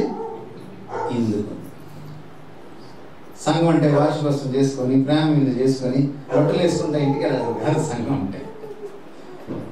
సంఘాలంటే అన్ని సంఘాలు దగ్గర చేరి ఐక్య క్రిస్మస్ చేసుకొని, ఎమ్మెల్యేని పిలిచి కాసేపు పొగిడి, వార్డు మెంబర్ని పిలిచి కాసేపు పొగిడి, ఆయన చేత ఏదో చేయించుకొని, కేకులు కట్ చేసి తినిపించుకొని, అది కాదు సంఘం. మీరు జీవించే జీవన శైలి ప్రపంచంతో దేవుడి గురించి మాట్లాడాలి. అందుకే మిమ్మల్ని ఒక చోట చేర్చాడు ఆయన. అయితే మీరు ఆలోచించండి, మీరు మానవ స్పందంగానే పాస్టర్ గారు బాప్తిసం ఇచ్చేటప్పుడు మీరు వెళ్ళిపోయారు అనుకోండి, మీరు లోపలికి వెళ్తారు, మళ్ళీ పైకి లేచినప్పటికీ మీరు ఉండరు. ప్రభు పిలుచుకున్నాడు అనుకోండి, ఈ పాపానికి మీరు లోపల వద్దురా అని పిలిచారు అనుకోండి, ఎవరైనా మార్పు పొందుతారా? ఎవరైనా బాప్తిసం తీసుకుంటారా? పాస్టర్ గారు ఇవ్వగలుగుతారా? ఆయనకి ఎంత భయం వేస్తుంది. కానీ మీరు మార్పు పొంది బాప్తిసం తీసుకున్న తర్వాత మిమ్మల్ని ఇక్కడ ఎందుకు ఉంచాడు ఆయన? ఇదిగో ఈ పని కోసం.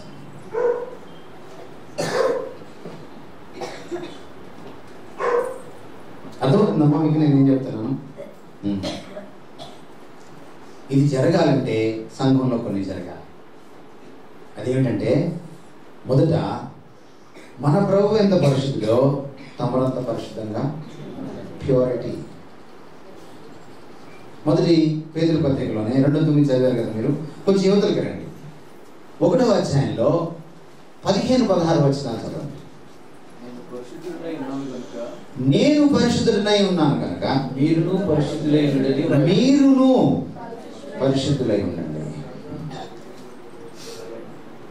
ఇప్పుడు మీరు అనొచ్చు, దేవుడు పరిశుద్ధి కదా, మనం కూడా పరిశుద్ధంగా జీవించాలి. ఎంత పరిశుద్ధంగా ఉండాలి? నెక్స్ట్ లైన్ లో రాశాడు, కాగా మీరు విధేయులకు పిల్లలై మీ పూర్వపు అజ్ఞాన దశలో మీకుండిన, అంటే మీరు మారుమనసు పొందక ముందు, బాప్తిస్మం తీసుకోక ముందు మీకుండిన అజ్ఞాన దశలో మీకుండిన ఆశలను అనుసరించి మీకుండిన ఆశలు లోకపుట ఆశలు అనుసరించి ప్రవర్తింపక మిమ్మల్ని పిలిచిన వాడు పరిశుద్ధుడై ఉన్న ప్రకారం మిమ్మల్ని పిలిచిన వాడు పరిశుద్ధుడై ఉన్న ఎంత పరిశుద్ధుడో మీరును సమస్త ప్రవర్తన యందు అప్పుడప్పుడు కాదు, సమస్త ప్రవర్తన యందు పరిశుద్ధులై. సమస్త ప్రవర్తన అంటే మీరు ఇక్కడి నుంచి ఇంటికి వెళ్ళినప్పుడు వస్తుందా? దారిలో పోస్టర్ కనపడినప్పుడు కూడా వస్తుందా? పక్కింటి ఆవిడతో గొడవ అయినప్పుడు బూతులు వస్తాయి, అప్పుడు కూడా వస్తుందా? వస్తుంది. ఎవరి గురించో ఇంకోళ్ళ దగ్గరికి వెళ్ళి కొండాలు చెప్తారే, అప్పుడు వస్తుందా? మీ ఆవిడని కొడతారే, అప్పుడు వస్తుందా? వస్తుంది. మీ పిల్లల మీద కోపం వచ్చినప్పుడు బూతులు ఆడతారే, అప్పుడు వస్తుందా? వస్తుంది. అమ్మ నాన్నకి తెలియకుండా కొన్ని పనులు చేస్తుంటారే, అప్పుడు వస్తుందా? వస్తుంది. సమస్త ప్రవర్తన యందు ఆయన ఎలా ఉన్నాడో మనం అలా ఉండాలి. ఇది సంఘం. అప్పుడే ఆయన్ని లోకం అపార్థం చేసుకోకుండా. సంఘం అంటే నా దగ్గర 1,00,000 మంది ఉన్నారు, అది కాదు సంఘం. లేదా సంఘం అంటే మాకు అది ఉంది, మాకు ఇది ఉంది, అది కాదు సంఘం అంటే. సంఘం అంటే అక్కడ క్రీస్తు ఉండాలి. ఆయన వ్యక్తిత్వం, ఆయన లక్షణాలు తొలగిసలాడాలి అక్కడ. సంఘం. మీరు నడుచుకుంటా వెళ్తుంటే ఆ క్రీస్తు లక్షణాలు కొద్దో గొప్ప బయట వాళ్ళకి తొలగిసలాడాలి, కనపడాలి. అప్పుడు మీరు ముస్లిం మ్యారేజ్కి వెళ్ళారనుకోండి, వచ్చినప్పుడు మీ మీద కూడా తలుపులు ఉంటాయి. ఇంటి దగ్గర తలుపులతో వెళ్ళరు మీరు, కానీ వచ్చేటప్పటికి ఏంటది? ఎందువల్ల? వాతావరణం అలాంటిది. ప్రభుత్వం మీరు గడిపారనుకోండి, ఆ లక్షణాలు తొలగిసలాడాలి.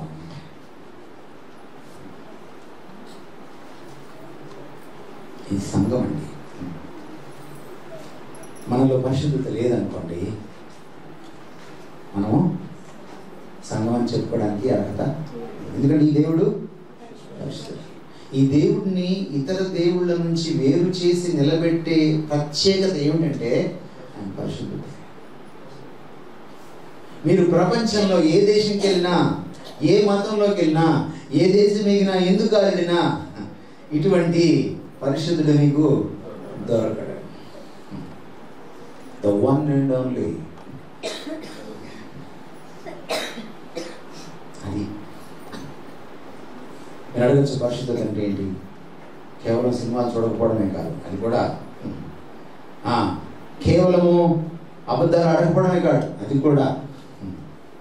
కేవలం లంచాలు తీసుకోకపోవడమే కాదు, అది కూడా. కేవలం వ్యభిచారం చేయకపోవడమే కాదు, అది కూడా. అలా చెప్పకపోతే కాదన్నాడు అన్న అని మొదలెట్టేస్తారు. అందుకని చెప్తున్నా, అది కూడా.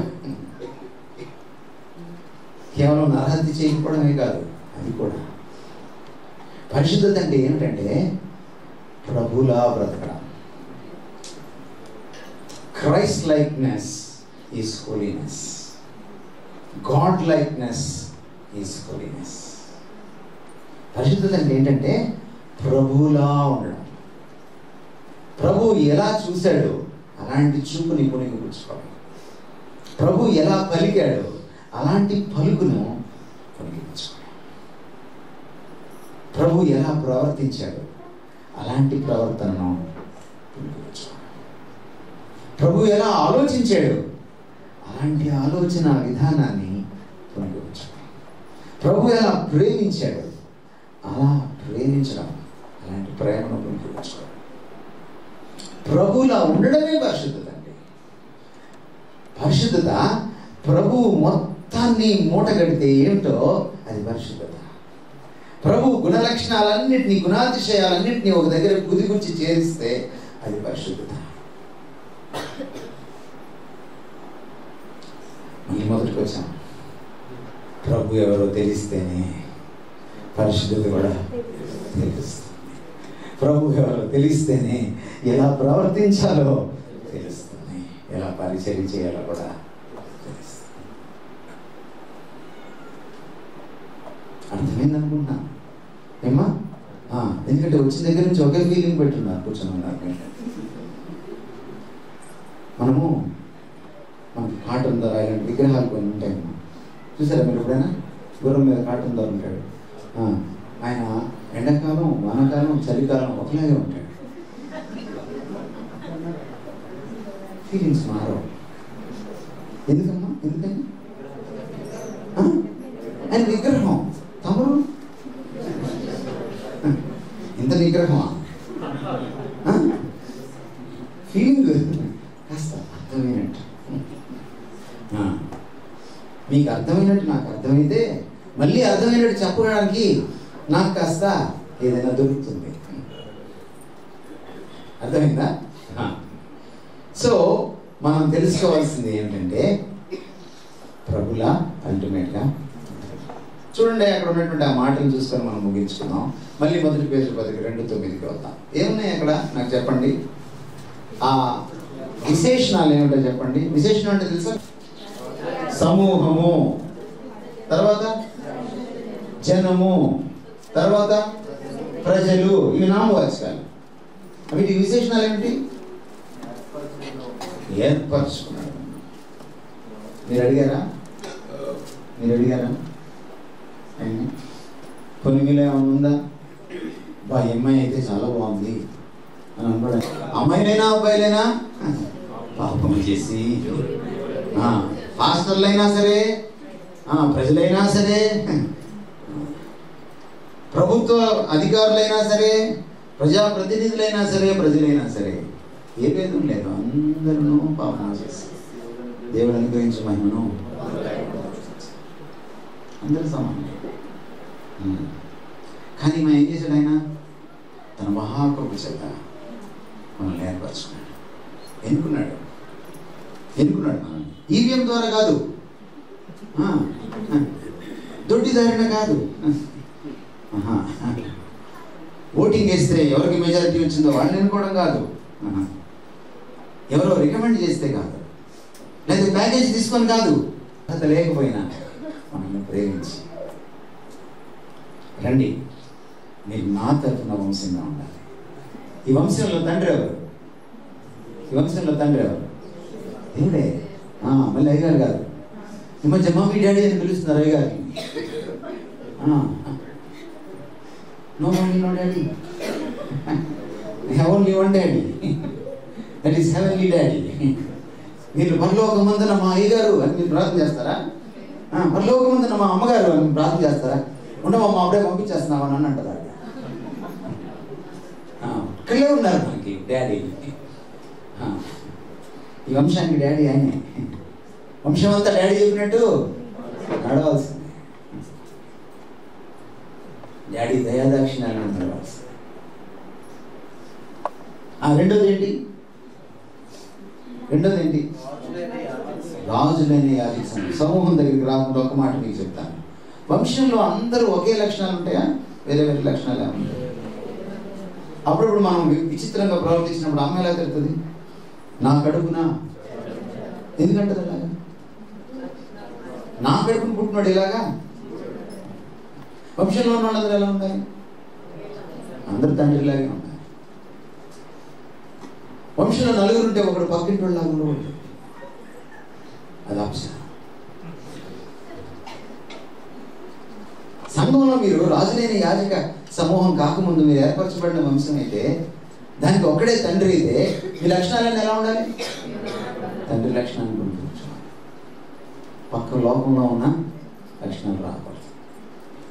ఇప్పుడు రండి, రాజులైన యాజక సమూహం. మీరు ఏ సమూహం? యాజకులు అంటే ఎవరు? దేవుని సేవకులు కదా. మీరెవరు? వీడు ఎవరిని అంటున్నాడు? ప్రకాశం అంటున్నాడా? ఎవరిని అంటున్నాడు? అభిషిక్తులు ఏమనకూడదు అంటున్నారు ఈ మధ్య. అభిషిక్తులు వినండి దయచేసి.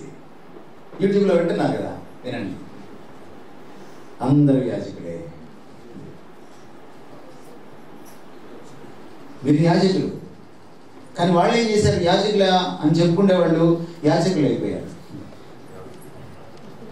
అందుకే ఫోన్పే, గూగుల్ పే. యాజకులు అంటే యాజకులు కాదమ్మా, యాజకుడు పని చూసావు నువ్వు. ఈ విషయాన్ని మీరు తెలుసుకోవాలి. యాజకుడు అంటే మీకు తెలియాలన్నమాట ప్రాక్టికల్గా. ఆయన అక్కడి నుంచి హారతి తీసుకొచ్చి నీకు ఇస్తాడు. అంటే ఎలా ఉంటున్నాడు యాజకుడు అంటే? ఎవరు ఇప్పుడు మీకేమర్థమైంది? భగవంతుడికి భక్తుడికి మధ్య మన యానంకి కాకినాడకి బాలయోగి బ్రిడ్జ్ లాగా అనమాట. అర్థమైందా మీకు? మీరెవరు అంటే ఎవరు మీరు? లోకానికి, లోక మెరుగని ఈ అసలైన దేవుడికి మధ్య మీరే వారధి. ఇది సంఘం. ఇది ఒక్క ప్రకాశ్ అన్న చేయలేడు, ఒక్క హేమన్ అన్న చేయలేడు, మీరు చేయాలి. మీరు ఎందుకు? రాజులైన యాజక సమూహం రాజుగారిని సేవిస్తున్నారు కాబట్టి. రాజుగారి దగ్గర ఉన్న పూజారిని ఏమంటారు తెలుసా? రాజగురు అంటారు. మీరు రాజగురువులు అన్నమాట, గురవమ్మలు అన్నమాట. మూడోది ఏంటి ఏమండి? పరిశుద్ధ జనం. మాట్లాడుకున్నాం దాని గురించి ఇందాక. పరిశుద్ధం అంటే ఏమిటో తెలుసు? ఇక్కడ మీరు కరెక్ట్గా చదివితే కేజీవీలో చాలా అద్భుతంగా ట్రాన్స్లేట్ చేశారు. Peculiar people. ఎవరు మీరు? పెక్యూలియర్ అంటే తెలుసా ఇంగ్లీష్లో? పెక్యూలియర్ అంటే వింత జనం అన్నమాట. అరే వీడేంటో తేడా వెళ్ళాలి అనుకుంటారు అన్నమాట ప్రపంచం. అందరూ లంచాలు ఇస్తుంటే వీడు ఎవడేంటి? క్రైస్తవుడు తేడాగాడు అంటే మీరు అనుకుంటే కాదు, అండర్లైన్ అది కాదు. వాడు ఇమడ్డు సమాజంలో. లోకమంతా ఒకవైపు వెళ్తుంటే క్రైస్తవుడు దానికి ఆపోజిట్గా. ఇది పరిశుద్ధత. మీరు పెళ్లిళ్ళు చేసుకునేటప్పుడు లోక ప్రకారం చేసుకున్నారు అనుకోండి, మీరెవరు? అపరిశుద్ధ జనం. మీరు పరిశుద్ధ జనం కాదు, మీరు సంఘం కాదు. మీరు ఇక్కడ నుంచి లోకంలోకి నడిచి వెళ్ళిన తర్వాత లోకస్తులతో కలిసిపోయారు అనుకోండి. అంటే దోస్తీ చేయడానికిలా నేను వాళ్ళ పద్ధతులు, వాళ్ళ ఆలోచనలు, వాళ్ళ ఆచారాలు, వాళ్ళ సంస్కృతి మీకు వంట పట్టేస్తుంది అనుకోండి. మీరు అలాగే జీవిస్తున్నారు అనుకోండి, అలాగే మాట్లాడుతున్నారు, అలాగే చూస్తున్నారు. అప్పుడు మీరెవరు? సంఘము.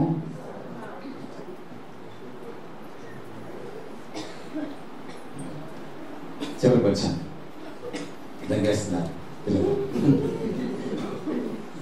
ఏంటి మా లాస్ట్ ఏంటి?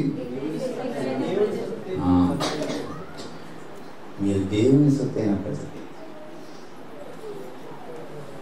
చాలాసార్లు మీ గుర్తింపు ఎక్కడుందని మీరు అనుకుంటున్నారు. మీ గోదావరిలో కూడా ఉంది కదా ఇది. మనం ఎక్కువ దేంట్లో గర్విస్తాం? కులంలో గర్విస్తాం కదా, కాదంటారా? ఎందుకంటే ఫలానా కులం వాళ్ళని నిలబెడుతున్నారు ఎలక్షన్లో, ఫలానా స్థలంలో ఫలానా కులం అని ఎందుకంటున్నారు? కులం వాళ్ళు అందరూ మన మధ్య ఎలక్షన్లో బెదిరించారట, ఆయనకి ఓటేయకపోతే కులం నుంచి బయటికి చేస్తాం. పాప అందరూ ఓటేస్తారు కులం కోసం. మీరు పెళ్ళిళ్ళకి ఎట్లా ఇచ్చుకుంటారు? ఒక కులం వాళ్ళు అదే కులంలో వాళ్ళకి ఇచ్చుకుంటారు. అది లోకం. క్రైస్తవులు కూడా అంతే. నాకు ఎవరో ఫోన్ చేశారు, పాస్టర్ గారు ఐక్య క్రిస్మస్ సార్ మీరు వస్తారా? ఎన్నేళ్ళుగా పెడుతున్నారని అడిగాను. ఇది 18వ ఏడు సార్. ఎన్ని సంఘాలు వస్తాయని? దాదాపు 10 సంఘాలు నుంచి 20 సంఘాలు వస్తాయి సార్. ఐక్యత వచ్చిందా అన్న. అంటే రావాలనే కదా సార్. నేను రావాలంటే అది వచ్చిందో లేదో తెలియాలి కదా అన్న. అంటే వస్తూ వచ్చింది సార్, ఐక్యంగా ఉండబట్టే కదా సార్ మేమందరం కలుస్తున్నాము సంవత్సరానికి ఒకసారి. ఒక చిన్న ప్రశ్న అడుగుతాను పాస్టర్ గారు అన్నాను. ఆయన పిలిచిన ఆయన సెక్రటరీ ప్రెసిడెంట్ ఆ ఐక్య క్రిస్మస్కి. ఆయన అడిగాను నేను, ఐక్య క్రిస్మస్ అయిన మరునాడు పెళ్లి చూపులు జరిగితే 2 మూళ్ళకి ఇస్తారా అని అడిగాను. 2 మూళ్ళు అంటే మీకు తెలుసు కదా, మాలల అమ్మాయిని మాదిగలకి ఇస్తారా, పెద్ద కులం వాళ్ళని చిన్న కులంలో ఇస్తారా? ఆయన దగ్గర మాట్లాడలేదు. మీకు ఐక్యత వచ్చినప్పుడు వస్తానని చెప్పి ఇంత ఐక్యత, ఆయనలో ఐక్యత ఉంది కదా. తండ్రికి ఒక కులం, పరిశుద్ధాత్మకు ఒక కులం, యేసుకు ఒక కులం ఉందా? తండ్రి నీ యందు నేనును నా యందు నీవును ఎలాగో ఏకమై ఉన్నామో వీరును మన యందు అన్ని కులాల వారు నా సంఘంలో అన్నాడా లేదా? అన్నాడా లేదా?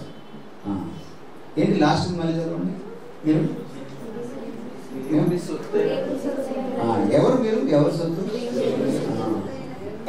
మీరు వేరే దేవుడి సొత్తు అనుకోండి, అప్పుడు తలలోంచి ఒకడు వచ్చాడు, తొడలోంచి ఒకడు వచ్చాడు, భుజంలోంచి ఒకడు వచ్చాడు, పాదాల్లోంచి ఇంకొకటి వచ్చాడు.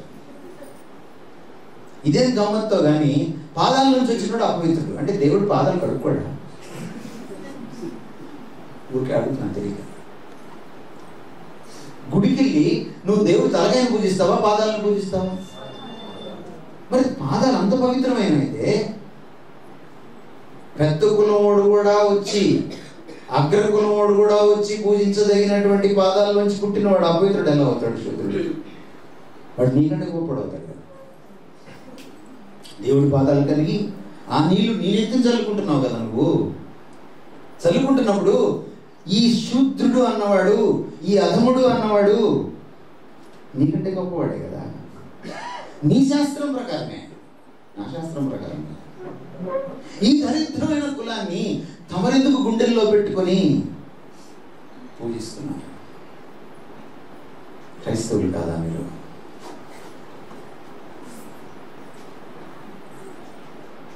మీరు ఎవరి వారు? ఇప్పుడు క్రీస్తు చేసిన అందరూ ఏకమైనారు. దాసుడని లేదు, స్వతంత్రుడని లేదు, గ్రీకు దేశస్థుడని లేదు, యూదుడని లేదు, స్త్రీ అని లేదు, పురుషుడని లేదు, బ్యాప్టిస్ట్ అని లేదు, పెంటెకోస్ట్ అని లేదు, అందరూ ఒకటే. ఇలా మీరు జీవించిన నాడు నేను ఆయన సొత్తు కదా, నేను ఆయన దాన్ని కదా, నేను ఆయన వాడిని కదా, ఆయన వారు ఎవరైనా సరే వాడిని పెళ్లి చేసుకోవడానికి సిద్ధం అని మీరు అనుకున్నప్పుడు, ఆయన వారు ఎవరైనా సరే వారిని నేను ఆయన ప్రేమించినట్టే ప్రేమిస్తాను అని అనుకున్నప్పుడు, ఆయన వారు ఎవరైనా సరే ఆయన నా కోసం ప్రాణం పెట్టినట్టు వారి కోసం ప్రాణం పెడతాను అని మీరు అనుకున్నప్పుడు మీరు సంఘం. మీరెవరు? సంఘం. అప్పుడు ఈ సంఘము నిజంగా ఆశ్చర్యకరమైన తన వెలుగులోకి వచ్చినట్టు, ఆయనకున్న అతిశయాన్ని లోకానికి ప్రచురణ చేసినట్టు, అప్పుడు లోకం ఈ సంఘం ద్వారా క్రీస్తుకి ఆకర్షితురాలవుతుంది. దేవుడి వాక్యాన్ని దీవించిన గాక. మీరు తలలు వంచండి.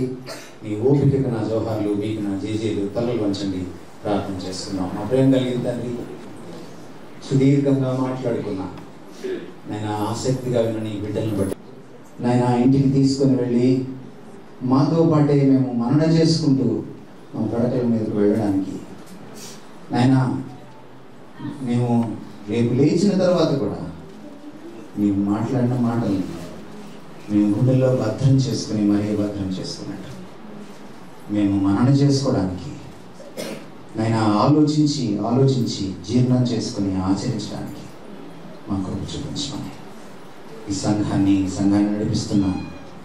నేను పాస్టర్ హేమంత్ దంపతుల్ని, పెద్దల్ని మీరు దీవించాలని, ఈ వాక్యంలో ఉన్న ప్రమాణాలకు అనుగుణంగా వారు జీవించి ఈ సంఘాన్ని నడిపించడానికి మీరు కృపను అనుగ్రహించాలని, నేను మహిమపరచుకోవాలని ఈ సంఘం ద్వారా, ఈ సంఘ సమాజం ద్వారా లోక సమాజానికి నీ దైవిక సమాజం యొక్క ప్రత్యేకతను చాటుకోవాలని యేసుక్రీస్తు వారి ప్రశస్తమైన నామమున వేడుకుంటున్నాం తండ్రి.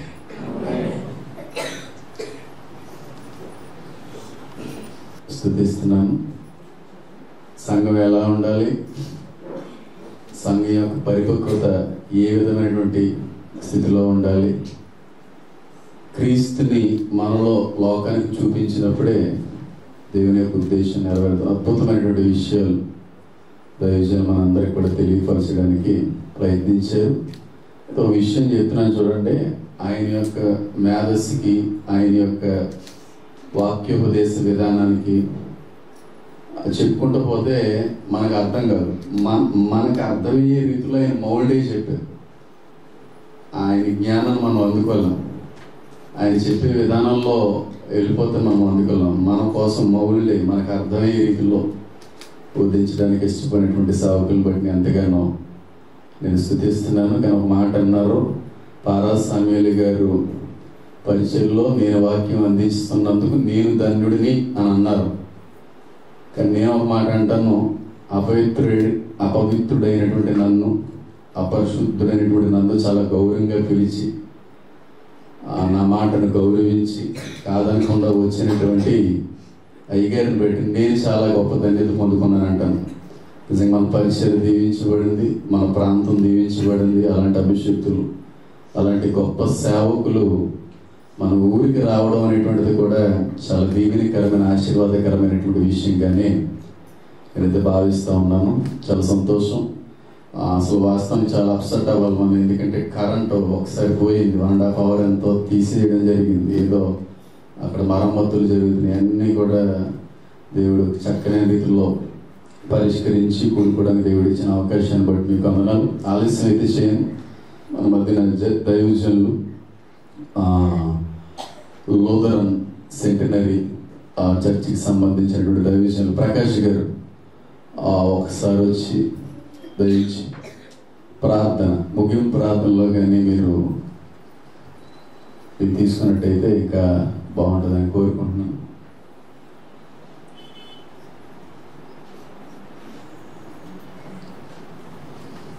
చిన్న ప్రార్థన.